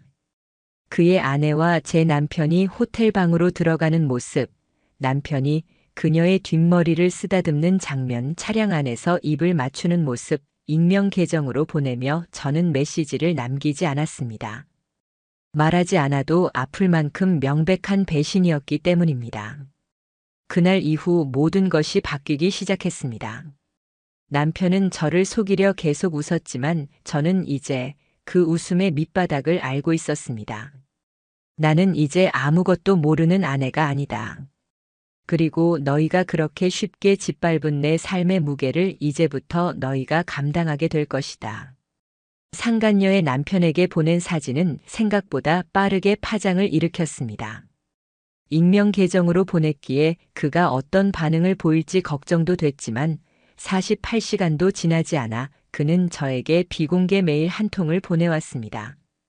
혹시 사진 보내신 분이 맞습니까? 진실을 알고 싶습니다. 그 말이 제게 얼마나 위로가 됐는지 모릅니다. 저만 이 지옥 같은 상황에 있는 게 아니라는 것. 그리고 누군가는 이 거짓을 함께 끝내고 싶어 한다는 것. 그날 저녁 우리는 조용한 카페 한편에서 처음 만났습니다. 그는 저보다 2살 어린 사람이었고 표정은 많이 굳어 있었지만 어딘지 감정이 다 닳아버린 사람의 얼굴이었습니다.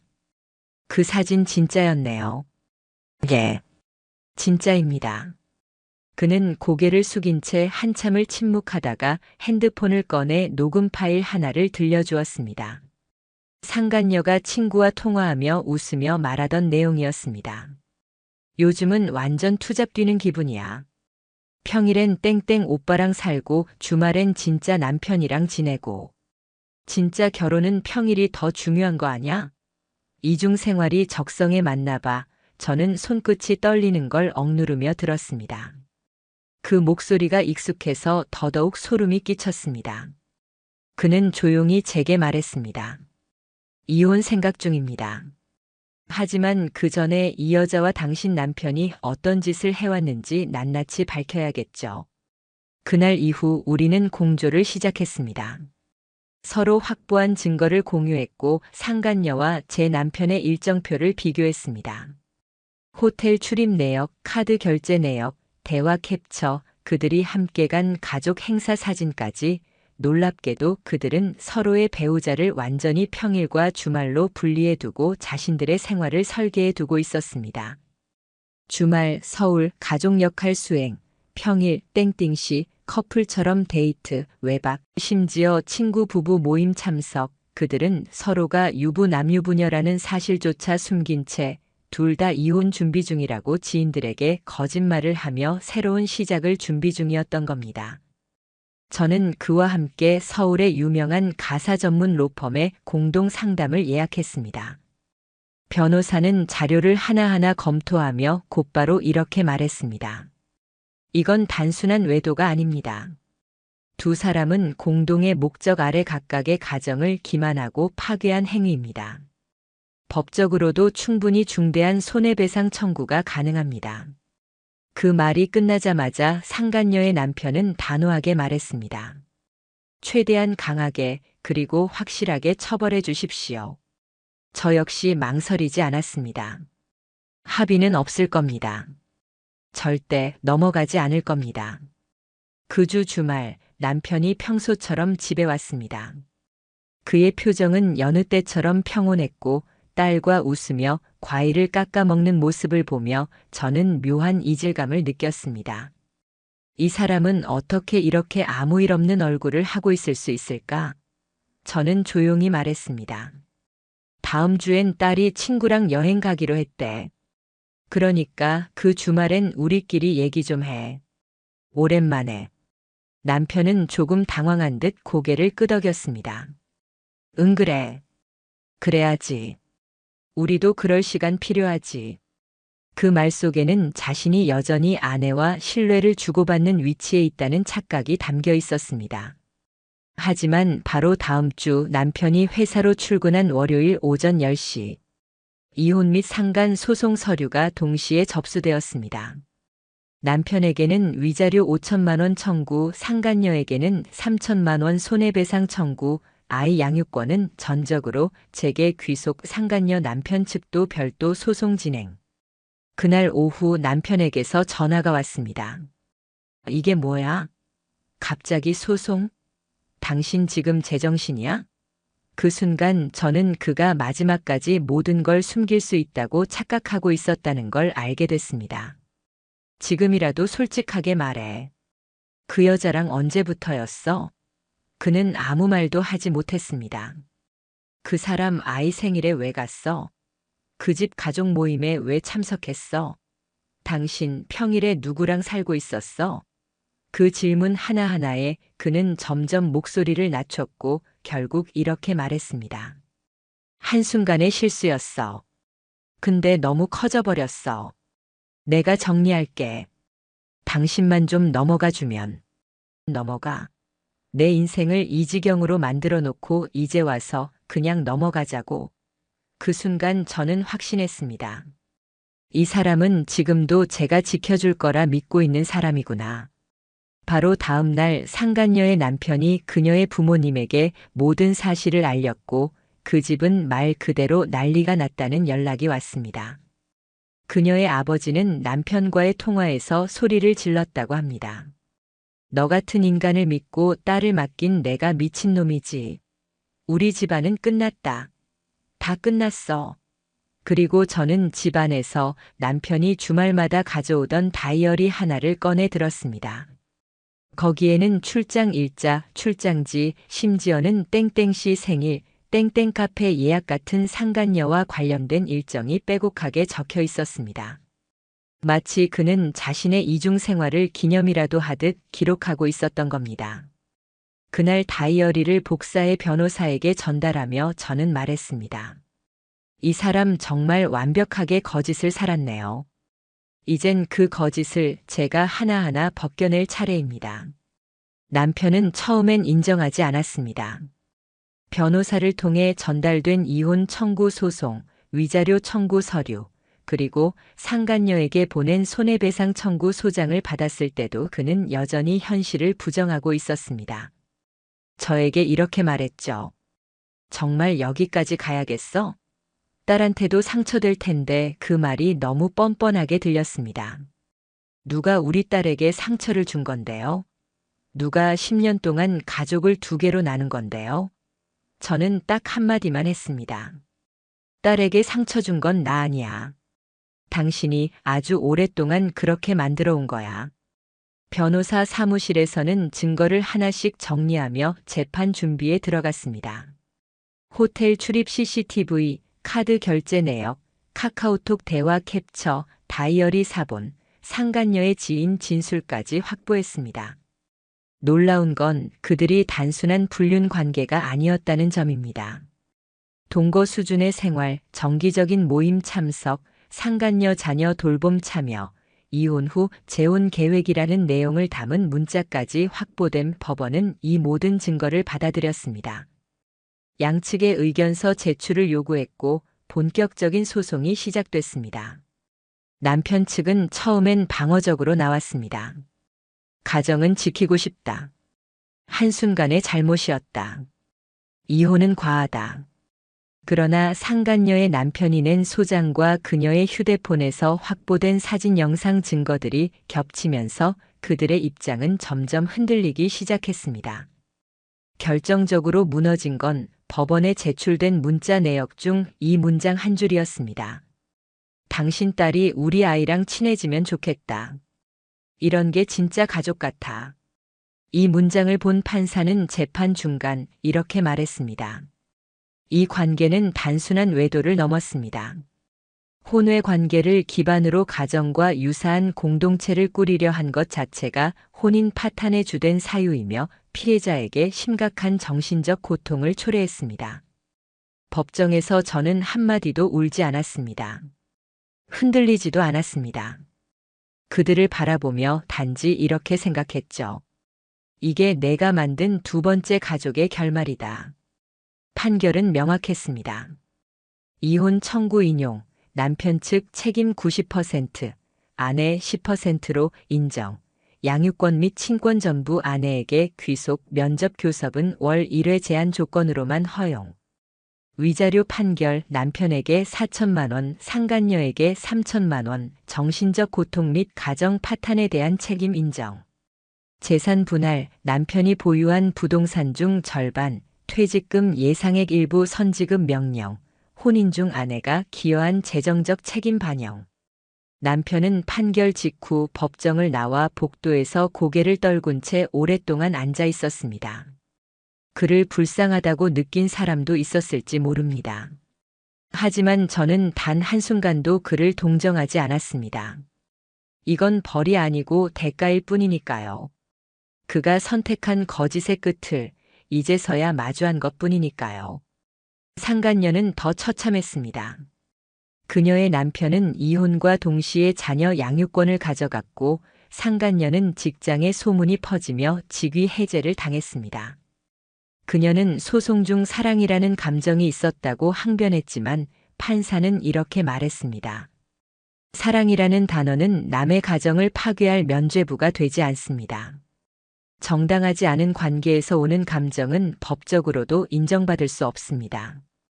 이후 저는 딸과 함께 새로 얻은 전셋집으로 이사했습니다. 작지만 따뜻한 공간이었습니다. 딸은 조심스럽게 묻더군요. 엄마, 우리 괜찮은 거지? 저는 딸의 손을 꼭 잡고 말했습니다. 괜찮아. 우리 이제 진짜 가족이야. 엄마는 너한테 부끄러운 짓 안 했으니까. 그리고 이젠 아무도 우리한테 거짓말 안 해. 딸은 고개를 끄덕였고 그날 밤 저는 아주 오랜만에 아무 죄책감 없이 눈을 감고 잠들 수 있었습니다. 하지만 이 이야기는 여기서 끝이 아닙니다. 그들이 받은 법적 판결만으로는 부족했습니다. 이제 남은 건 그들이 사회 속에서 어떤 모습으로 살아가게 되는지, 그리고 제가 어떻게 그 마지막까지 철저히 감시하고 끝냈는지 전해야 할 차례입니다. 이혼 소송이 끝나고 위자료와 재산 분할, 양육권까지 모두 정리된 후에도 제 마음은 그렇게 간단히 편해지지 않았습니다. 왜냐하면 그들은 여전히 사회 속 어딘가에서 자신을 피해자처럼 꾸미고 있었기 때문입니다. 상간녀는 지인들에게 이렇게 말했다고 합니다. 내가 원해서 그런 게 아니라 그냥 마음이 그렇게 된 거였어. 오빠도 힘들었잖아. 우리 둘 다 피해자야. 그리고 남편은 회사 동료들에게 아내가 예민해서 오해가 커졌다고 말하고 다녔다고 들었습니다.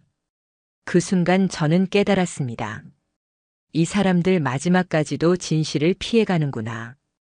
법적 판결을 받은 그 순간에도 그들은 여전히 자신들이 망가뜨린 가정을 사소한 감정 실수 정도로 치부하고 있었던 겁니다. 그래서 저는 복수를 멈추지 않기로 했습니다. 남편이 일하던 회사는 제법 규모 있는 중견 기업이었습니다. 그는 부서 장급이었고 평소 팀원들에게 좋은 상사로 알려져 있었죠. 하지만 저는 그가 회사 외부 미팅을 사적으로 이용하고 업무 시간 중 상간녀와 만남을 가졌던 증거들을 정리했습니다. 근무 시간 중 차량 GPS 기록, 법인카드로 상간녀 식사 결제한 내역, 출장 명목으로 다녀온 호텔 영수증, 본인이 직접 쓴 다이어리의 일정 메모, 이 모든 것을 남편 회사의 감사팀에 익명 제보로 제출했습니다. 결과는 즉각적인 징계위원회 소집, 인사팀 조사 착수, 그리고 최종적으로 사적인 업무 외 유용과 품위 유지 의무 위반으로 면직 처리. 10년 넘게 다니던 회사였지만 그는 한순간에 경력 전체를 잃었습니다. 상간녀는 사건 후 직장에서도 이미지에 심각한 타격을 입었습니다. 가정적인 이미지를 내세우며 운영하던 SNS는 판결 직후부터 악성 댓글로 도배되었고 결국 비공개 전환 후 폐쇄되었습니다. 그녀가 다니던 마케팅 회사는 내부적으로 리스크 관리를 이유로 그녀를 부서 이동시키고 최종적으로 권고 사직을 통보했습니다. 그녀의 가족은 해당 지역 커뮤니티에서도 불륜 부부로 불리기 시작했고 아이 학교에도 영향을 미쳤다는 항의가 들어왔다고 합니다. 민사소송이 끝난 후 저는 변호사와 함께 형사고소를 준비했습니다.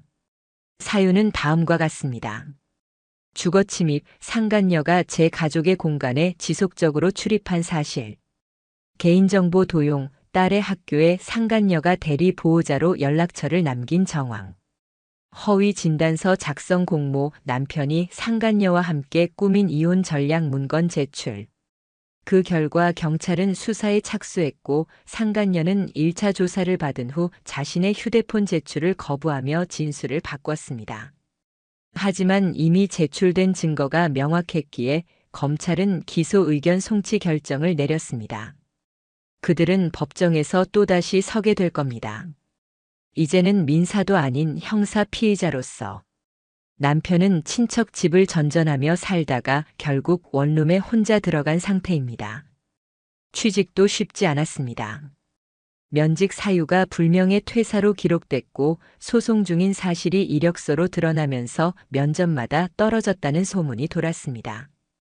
그는 딸에게 몇 번 연락을 시도했지만 딸은 단호하게 말했습니다. 아빠, 그런 사람 아니었으면 좋겠다고 생각한 적 많았어. 근데 진짜 그런 사람이었구나. 그 한마디에 남편은 말없이 전화기를 끊었다고 합니다.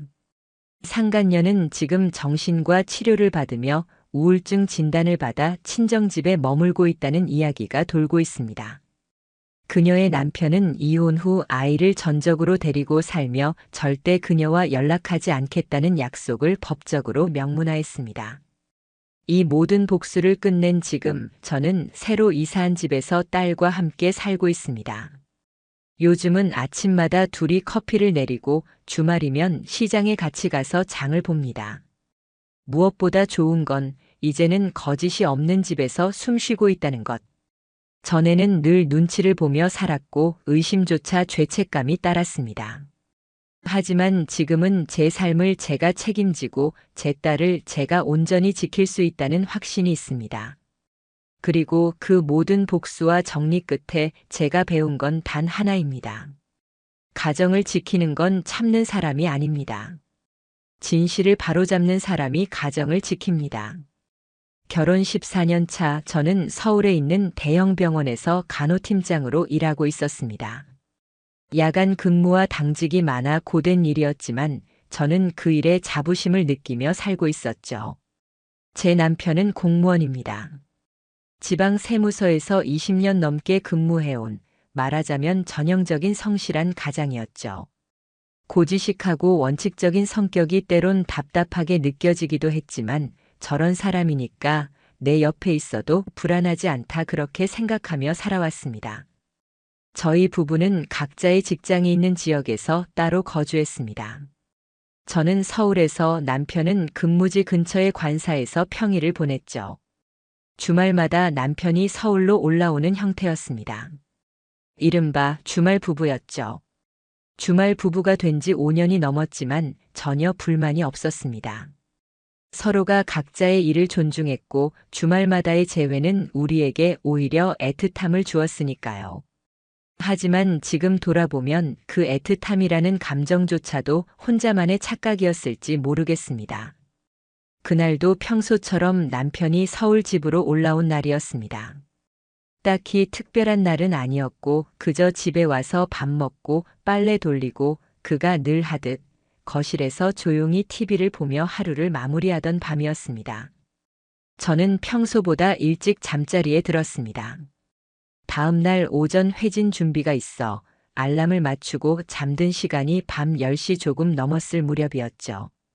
그런데 새벽 3시쯤 화장실에 가려고 잠시 일어났을 때 거실에서 희미한 불빛이 새어나오는 걸 보았습니다. 남편이 휴대폰을 보고 있었습니다. 바닥에 앉아 불을 끄고 조용히 너무도 집중해서 화면을 바라보고 있었죠. 저는 조용히 발걸음을 돌려 방으로 돌아왔습니다. 그 상황이 이상했습니다. 왜 이렇게 가슴이 쿵 하고 내려앉았는지 모릅니다. 분명 그저 폰을 보고 있었을 뿐인데 그 모습에서 전 이상한 긴장감을 느꼈습니다. 다음 날 아침 저는 습관적으로 남편의 옷을 세탁기에 넣다가 바지 주머니에서 작은 메모지를 발견했습니다. 거기엔 이름 하나와 뭔지 모를 날짜가 하나 적혀 있었습니다. 민서 2015년 9월 3일. 민서. 그 이름은 저에게 익숙하지 않았습니다. 하지만 생년월일을 보는 순간 머릿속이 순간적으로 하얘졌습니다. 2015년 9월 3일. 그건 남편이 갑작스럽게 출장 일정으로 3일간 집에 오지 못했던 바로 그 주였습니다. 그리고 무슨 이유에서인지 그 이름을 검색하고 싶어졌습니다. SNS에서, 인터넷에서 무엇이든 단서를 찾고 싶었습니다. 며칠 후 저는 우연히 남편의 고등학교 동창 모임 사진에서 민서라는 이름의 아이를 키우고 있는 한 여성을 발견하게 됩니다. 남편은 예전부터 저에게 고등학교 때 절친한 친구가 교통사고로 남편을 잃었다며 같은 지역 살아서 가끔 도와준다고 말한 적이 있었죠. 그때는 대수롭지 않게 넘겼습니다. 그 여자의 이름은 윤지은이었고 아이의 이름은 민서였습니다. 민서의 얼굴을 보자 온몸이 얼어붙는 듯한 충격이 밀려왔습니다. 그 아이는 정말이지 남편을 쏙 빼닮았습니다. 그날 밤 저는 남편에게 조심스럽게 물었습니다. 지은 씨 요즘도 연락해? 남편은 조금 놀란 듯한 표정을 지으며 고개를 끄덕였습니다. 응. 뭐 애 키우느라 힘들다더라. 민서랑 자주 보나 봐? 그는 그때 처음으로 약간의 경계심을 드러냈습니다. 왜? 무슨 말하고 싶은 거야? 그냥 좀 신경 쓰이네. 당신이 너무 자주 챙기는 것 같아서. 그는 한숨을 쉬며 말했습니다. 아니야. 그냥 안쓰러워서 그러는 거야.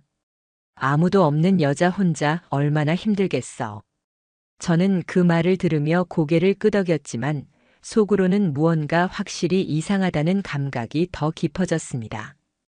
이후 저는 남편이 평일에 머문다는 관사 근처에 있는 사설 탐정에게 조사를 의뢰하게 됩니다.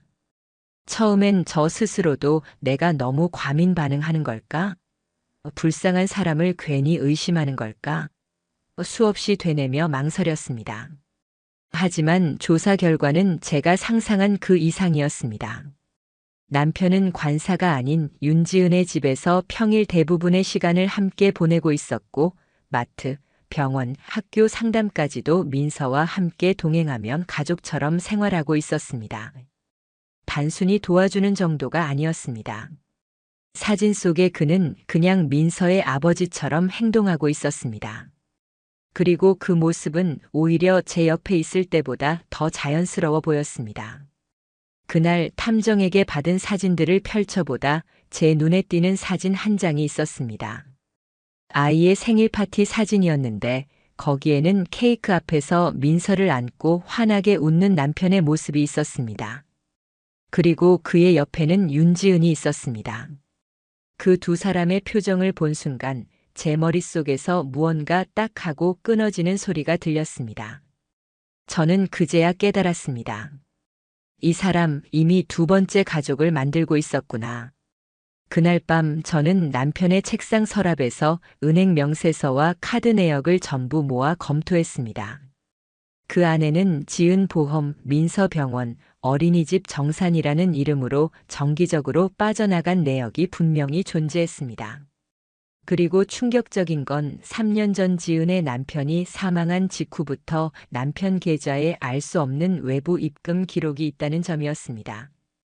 그 금액은 정확히 5천만 원. 그리고 그 날짜는 지은 남편 사망 다음 주였습니다. 저는 이 일이 단순한 불륜이 아니란 걸 직감했습니다. 그 순간부터 제 목표는 이혼이 아니라 진실의 끝까지 가보는 것이 되었습니다. 남편의 통장 거래 내역에서 발견된 5천만 원. 그 입금 날짜는 너무도 명확하게 윤지은의 남편 사망 이후였습니다. 제 머릿속엔 온갖 가능성이 스쳐 지나갔습니다. 보험금인가? 사망 위로금? 아니면 나눠 가진 건가? 분명한 건 그 돈이 지은의 남편이 사망한 이후에 생긴 돈이라는 점이고 그 돈이 내 남편 계좌로 들어왔다는 것입니다. 저는 진실을 확인하기 위해 윤지은 남편의 사망 사건을 다시 들여다보기 시작했습니다. 사건은 단순한 교통사고였습니다. 새벽 출근길 음주 차량이 중앙선을 넘어와 윤지은 남편 차량을 정면으로 들이받은 것. 사망자는 윤지은의 남편 1명. 상대 차량 운전자는 중상. 그때 당시 기사도 몇 줄 나왔고 사망보험금이 지급된 사실도 보도된 적이 있었습니다. 문제는 그 이후였습니다. 윤지은은 사고 한 달 뒤 모 보험사와의 계약으로 약 2억 원가량의 생명보험금을 수령합니다. 그중 일부가 이상한 경로로 제 남편에게 전달된 정황이 나온 것이죠. 저는 조심스럽게 그 보험사의 사건 관계자로서 확인 요청을 했습니다. 물론 당사자가 아니라 모든 정보를 얻을 수는 없었지만 공개 가능한 수준의 범위 내에서 수령 계좌에 남편 이름이 일시적으로 등장한 기록이 있다는 것을 확인했습니다. 정확히 말하면 윤지은 명의의 계좌에서 이체된 내역 중 일부가 남편 명의의 세금 관련 계좌로 들어간 것입니다. 즉 남편이 단순히 돕는 친구가 아니라 그녀의 자산 관리를 함께하고 있었던 것이죠. 그때부터 저는 확신했습니다. 이건 단순한 불륜이 아닙니다. 한 남자의 죽음 이후 두 사람이 계획적으로 새로운 인생을 시작한 사건입니다. 그리고 그 시작점에는 제 남편이 있었습니다. 저는 변호사 사무실을 찾았습니다. 수년 전 병원에서 환자 보호자에게 폭행을 당한 사건 때문에 법률 상담을 받은 경험이 있었던 변호사를 다시 찾았습니다. 그 변호사는 제 이야기를 조용히 들은 후 이렇게 말했습니다. 정서적인 배신도 충분히 위자료 사유가 되지만 지금 상황은 그 이상입니다.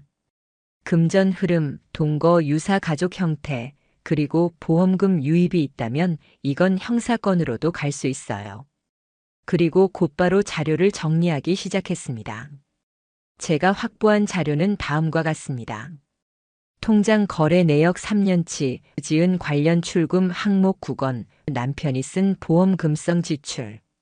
사설 탐정이 촬영한 사진 및 위치 기록, 주 3회 이상 같은 주소지 출입, SNS 캡처 자료, 민서 생일 파티 사진, 댓글로 민서 아빠도 잘 챙기시네요 라는 문구.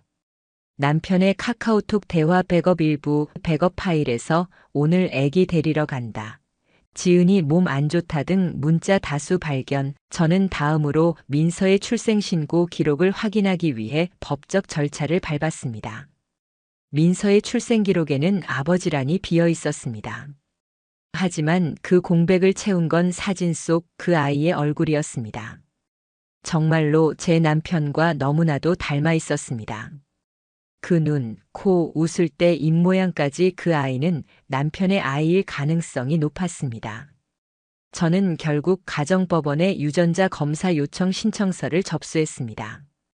이런 요청은 통상적으로 받아들여지기 쉽지 않지만 민사소송이 아닌 형사적 소송 가능성을 열어두면 조사를 위한 명령이 내려질 수 있습니다.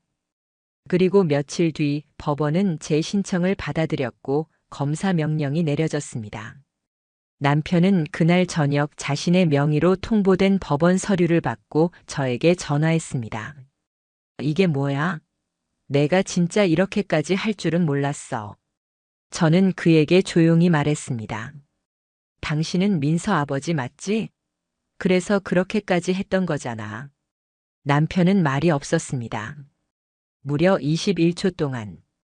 통화 기록으로 남아있던 그 정적은 그 자체로 대답이었습니다. 며칠 후 유전자 검사 결과가 도착했습니다. 확률 99.98% 일치. 남편은 민서의 생물학적 친부였습니다. 그 순간 온몸이 식는 느낌이 들었습니다. 단순한 의심, 배신, 외도가 아니었습니다. 이건 제가 몰랐던 또 하나의 인생을 제 남편이 꾸려왔다는 증거였습니다. 저는 남편에게 이혼 의사를 정식으로 전달했습니다. 그리고 동시에 상간녀인 윤지은에게 손해배상 청구 소송을 준비했습니다. 그들은 아직 이 사태의 무게를 제대로 실감하지 못하고 있는 듯 했습니다. 하지만 저는 알고 있었습니다. 이제부터 시작된 이 싸움이 그들이 절대 피할 수 없는 진짜 현실이 될 거라는 것을요. 남편에게 이혼 의사를 전달한 후 저는 곧바로 법무법인과 함께 이혼 소송 및 손해배상 청구를 병행해 진행했습니다. 소송장을 접수하는 날 변호사는 조용히 제게 말했습니다. 지금부터는 감정이 아니라 절차입니다. 감정을 내려놓고 기록으로 움직이세요. 그 말이 그 어떤 위로보다도 힘이 되었습니다. 저는 감정이 아니라 증거로 싸우고 있었고 그 증거는 제 손에 충분히 있었습니다. 민사소송은 크게 두 건이었습니다.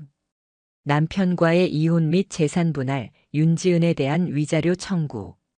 각각 별도 사건 번호로 진행되었고 공교롭게도 두 건 모두 같은 재판부에 배정되었습니다. 그 덕에 재판 과정은 꽤 빠르게 흘러갔습니다. 법원은 소장을 수령하고 약 2주 후 양측에게 답변서 제출 명령을 보냈습니다. 남편은 처음에 반발했습니다. 이혼은 생각도 안 해봤다. 감정적으로 이런 큰일을 결정하지 마. 하지만 저는 감정이 아니라 사실로 준비했습니다. 그에게 다음과 같은 자료를 보냈습니다. 민서의 유전자 검사 결과지, 사진, 금융 내역, 그리고 한 통의 편지, 편지에는 짧게 적혀 있었습니다. 나는 우리 딸에게 당신 같은 남자를 아빠로 남겨주고 싶지 않아. 그날 이후 남편은 모든 반박을 멈췄습니다. 변호사를 선임하고 답변서를 조용히 제출했습니다. 재판이 시작되고 가장 강력했던 증거는 남편의 동료들의 증언이었습니다. 남편은 근무지에서 늘 책임감 강한 팀장으로 통했지만 정작 그 이면에는 업무 시간 중 사적 외출이 잦았다는 이야기들이 흘러나왔습니다. 심지어 한 동료는 이런 말도 남겼습니다. 윤지은 씨요? 세무서 행사에 민서 데리고 온 적 있었어요.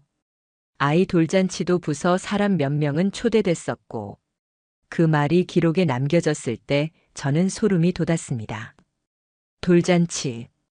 그때 남편은 출장이 생겼다며 우리 가족 행사에 불참했었죠. 저는 그날을 너무도 생생하게 기억합니다. 저 혼자 딸을 데리고 가족 모임에 갔고 남편은 전화도 받지 않았습니다. 결국 행사가 다 끝나서야 미안하다, 일정이 밀렸다고 말했죠. 하지만 그 시간에 그는 상간녀의 아이 돌잔치에 가 있었던 겁니다. 윤지은은 소장을 받은 후 처음엔 아무 대응을 하지 않았습니다. 법원에서 정해준 기한이 지나고 강제 조정이 예고되자 뒤늦게 자필 진술서 한 장을 제출했습니다. 그 진술서에는 이렇게 적혀 있었습니다. 저는 남편이 죽고 너무 힘든 시기를 겪었습니다. 그때 우연히 친구였던 땡땡땡 씨를 다시 만나게 되었고 도움을 받다 보니 정이 생겼습니다. 하지만 저도 피해자입니다. 그 사람이 유부남이라는 사실을 처음엔 몰랐습니다. 읽는 순간 숨이 턱 막혔습니다. 몰랐다고요? 민서 생일에 남편과 함께 사진을 찍고 돌잔치에 공무원 동료를 초대해 놓고 그 사람의 가족이 있다는 걸 몰랐다고요? 그녀는 철저하게 자신을 보호하려는 태도였습니다. 죄책감도 없었고 사과도 없었습니다. 오직 내 잘못은 작다는 것만 반복하고 있었습니다. 그때 제 변호사가 조용히 하나의 카드를 꺼냈습니다. 남편의 포렌식 결과. 이건 남편이 폰을 교체하며 이전 휴대폰을 제게 넘기고 간 것을 통해 정식으로 디지털 증거 분석을 의뢰해 확보한 자료였습니다. 그 안에는 수백 건의 문자, 사진, 음성 메모가 남아 있었습니다. 특히 문제였던 건 윤지은과 주고받은 음성 메시지 중 하나였습니다. 이번 달도 잘 정리했어요. 보험이랑 양육비는 내가 알아서 처리할게요. 우리 조만간 정리하고 시작하자. 더는 숨어 살지 말고. 그 메시지는 윤지은의 몰랐어요 라는 주장을 완전히 무너뜨렸습니다. 재판부는 이 자료를 접수받은 이후 양측 모두에게 조정 없이 정식 재판 진행을 통보했습니다. 이건 매우 이례적인 일입니다. 대부분의 가정소송은 조정을 먼저 권하는데 이 사건은 사회적 윤리 위반의 강도가 너무 높다는 이유로 초기부터 직접 판결로 가겠다는 입장을 정한 겁니다. 그날 밤 남편에게 전화가 왔습니다. 오랜만에 들은 그의 목소리는 어딘가 초췌하고 무너져 있었습니다. 미안하다. 나도 왜 이렇게까지 됐는지 모르겠다. 저는 그 말에 이렇게 대답했습니다. 나도 이제 모르겠어. 근데 하나는 확실해. 당신이 날 2번 죽였다는 거. 한 번은 딸의 아빠로서, 또 한 번은 사람으로서. 이제 소송은 막바지로 향하고 있었습니다. 그들은 진실을 감추려 했지만 모든 문서가 증거가 되었고 모든 침묵은 자백이 되었습니다. 그들이 꾸민 이중 생활의 끝에 어떤 대가가 주어지는지 이제 모두가 보게 될 것입니다. 가정법원 제3호 법정. 저는 그날을 평생 잊지 못할 것입니다. 법원 청사 앞에 도착한 저는 조금 떨리는 손으로 재킷 단추를 채우며 호흡을 정리했습니다. 남편도 법정에 출석했습니다. 윤지은은 변호인 대리 출석이었습니다. 정확히 오전 10시 재판부가 입장했고 이혼 소송 및 위자료 청구 사건에 대한 변론 종결이 선고되었습니다. 판사는 단호하고 절제된 어조로 말했습니다. 본 재판부는 피고의 행위가 혼인 파탄에 책임이 있다고 판단합니다. 그리고 이어서 말했습니다. 윤땡땡은 피고와 장기간에 걸쳐 사실상 가족관계를 유지하며 민서 양을 공동 양육했고 이로 인해 원고의 혼인 생활은 사실상 무의미해졌습니다. 그 순간 제 눈가가 뜨겁게 달아올랐지만 절대로 울지 않겠다고 다짐했기에 입술을 꾹 다물었습니다. 남편은 고개를 숙인 채 손가락을 끊임없이 만지작거리고 있었습니다. 감정이 있다기보단 긴장과 후회가 엉켜있는 모습이었습니다. 이혼 인용 혼인의 파탄 책임은 피고에게 있음. 재산 분할 6대4로 원고 우세, 양육권 및 면접교섭권은 이미 없는 상태. 위자료 배상 판결 남편에게 3천만 지급 명령, 윤지은에게 별도로 2천만 원 지급 명령.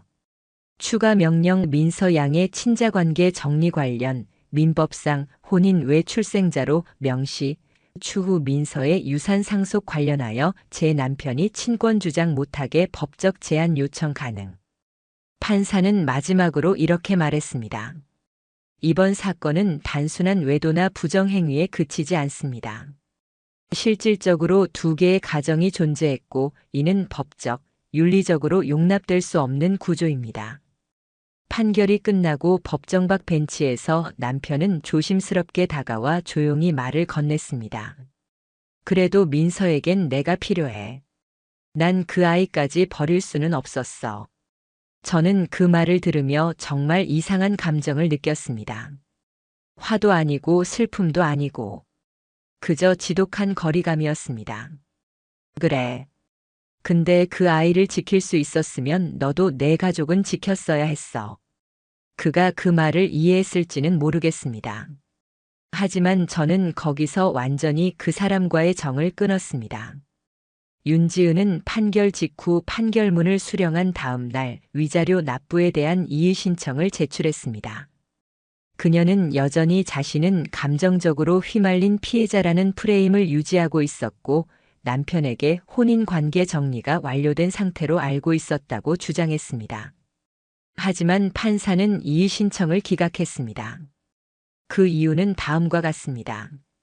출생신고의 불안미기재, 의도적 기피, 보험금 일부가 남편 계좌로 유입, 경제적 공조, 사설 탐정 자료 동일 주소지에서 장기 동거한 정황.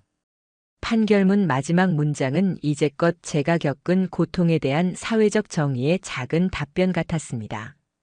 상간자의 위치를 명확히 하며 그에 따른 법적 책임을 묻는 본 판결은 향후 유사 사례의 경종이 될 것이다.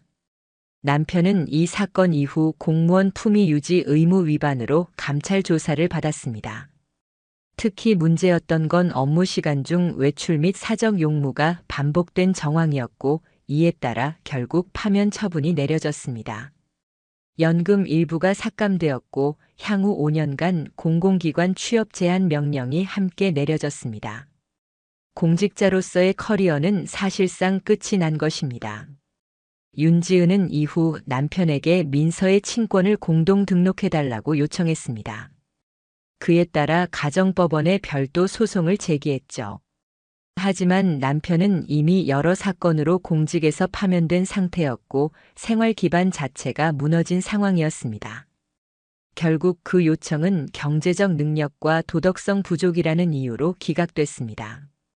한때 두 번째 가정을 꿈꿨던 그들의 세계는 이제 서류상으로도 전혀 연결되지 않는 깨어진 삶이 된 것입니다. 저는 이 모든 과정을 마치고 새로 이사한 집에서 조용히 앉아 판결문을 한 장 한 장 넘겼습니다. 이건 복수도 아니고 정의감도 아닙니다. 그저 진실 앞에 책임을 지게 만드는 것. 그 하나만이 제가 할 수 있는 최선이었습니다. 남편과의 이혼이 확정되고 상간녀에게서 위자료 판결이 난 후 저는 14년간 살았던 집을 정리했습니다. 그 집은 남편과 함께 구매한 공동명의였지만 판결문에 따라 제 명의로 단독 소유권이 이전되었습니다. 그 안에 물건 하나하나가 마치 고통의 흔적처럼 느껴졌기에 저는 거의 대부분을 정리하고 새 아파트 전셋집으로 이사했습니다. 이제 다시 시작하고 싶었습니다. 더는 과거를 곱씹지 않고 그 일이 제 인생의 전부가 되지 않기를 바랐습니다. 이혼 후 4개월쯤 지나 지인을 통해 남편의 근황을 듣게 되었습니다. 그는 공무원 파면 이후 작은 세무사무소에서 일용계약직 형태로 근무 중이었습니다. 수입은 이전의 3분의 1 수준도 되지 않는다고 했습니다. 보험금의 일부는 이미 상간녀와의 생활비로 사용된 후였고 민서의 양육비와 본인의 위자료 지급까지 떠안은 그는 경제적으로 완전히 바닥난 상태였습니다. 공무원 사회에서의 명예도 가정도 사회적 신뢰도 모두 잃고 그는 완전히 고립된 사람이 되었습니다. 가끔 연락이 오는 사람은 이혼 전의 지인들 중 단 한두 명. 그나마도 안부 정도만 물어보는 관계라고 들었습니다. 저는 그의 이야기를 들으며 이상하게도 아무 감정이 들지 않았습니다. 불쌍하다는 생각도 통쾌하다는 감정도 없었습니다. 그건 그냥 그가 만든 인생의 결과였으니까요. 윤지은은 이혼 후 민서를 데리고 외곽 지역으로 이사했습니다. 그녀는 SNS를 닫고 모든 지인들과 연락을 끊다시피 한 채 아이를 혼자 키우는 중이었습니다. 하지만 위자료를 지급한 이후 생활이 빠듯해졌고 그녀 역시 기존의 직장을 그만두고 지역 학원 행정실 아르바이트를 하고 있다고 들었습니다. 무엇보다 큰 타격은 자녀 학교에서의 시선이었습니다. 그녀가 살고 있는 지역은 크지 않은 동네였고 돌아다닌 소문으로 인해 민서의 학교 생활도 영향을 받고 있다는 이야기를 들었습니다. 제가 일부러 알게 된 건 아닙니다. 그쪽 지역에서 근무 중인 한 간호사 동료가 혹시 지은 씨라는 분 알고 계시냐는 말로 먼저 꺼낸 이야기였죠. 그 이야기를 듣고 저는 이렇게 대답했습니다. 그 사람이 만든 일이니까요. 그냥 각자 살아가겠죠. 저는 이 모든 사건이 정리된 이후 저는 병원 일을 6개월간 휴직했습니다. 간호팀장이라는 자리는 늘 사람을 돌봐야 하는 자리인데 그때의 저는 스스로를 돌볼 힘조차 없었기 때문입니다. 그렇게 쉰 시간 동안 저는 여행도 다녀오고 심리 상담도 받으며 조금씩 일상을 회복해 갔습니다. 그리고 어느 날 정말 오랜만에 혼자 카페에 앉아 있던 순간이 기억납니다. 아무런 알림도 없이 아무런 목적 없이 그냥 커피 향과 음악을 들으며 앉아 있는 그 시간이 너무도 자유롭게 느껴졌습니다. 그때 저는 처음으로 진심으로 이렇게 생각했습니다. 살아남았구나, 나. 많은 사람들이 말합니다. 그래도 통쾌했겠다. 인생 역전이네. 복수 제대로 했네. 하지만 저는 그걸 복수라고 생각하지 않습니다. 저는 제 삶을 지키기 위해 정당한 절차를 밟았고 책임을 물었을 뿐입니다. 그리고 그 책임은 법적으로, 사회적으로 충분히 내려졌습니다. 그들의 삶은 스스로 망가진 것이고 저는 그 폐허에서 다시 길을 낸 것뿐입니다. 진짜 복수는 그 사람 없이도 행복해지는 것, 나 자신을 회복하는 것이라는 걸 이제는 압니다. 혹시 이 영상을 보고 계신 분 중에 저처럼 의심과 불안 속에 살아가고 계신 분이 있다면 감히 이렇게 말씀드리고 싶습니다. 감정만으로 움직이지 마세요. 증거를 모으세요. 나 자신을 우선하세요. 그 누구의 삶도 대신 짊어질 필요 없습니다. 누군가에게 파괴된 삶이 있다면 그 무너짐은 반드시 책임져야만 합니다. 그리고 우리는 무너진 자리 위에 더 단단한 나를 만들 수 있습니다. 불륜의 끝에는 반드시 대가가 따릅니다. 진실은 언젠가 모든 것을 무너뜨립니다.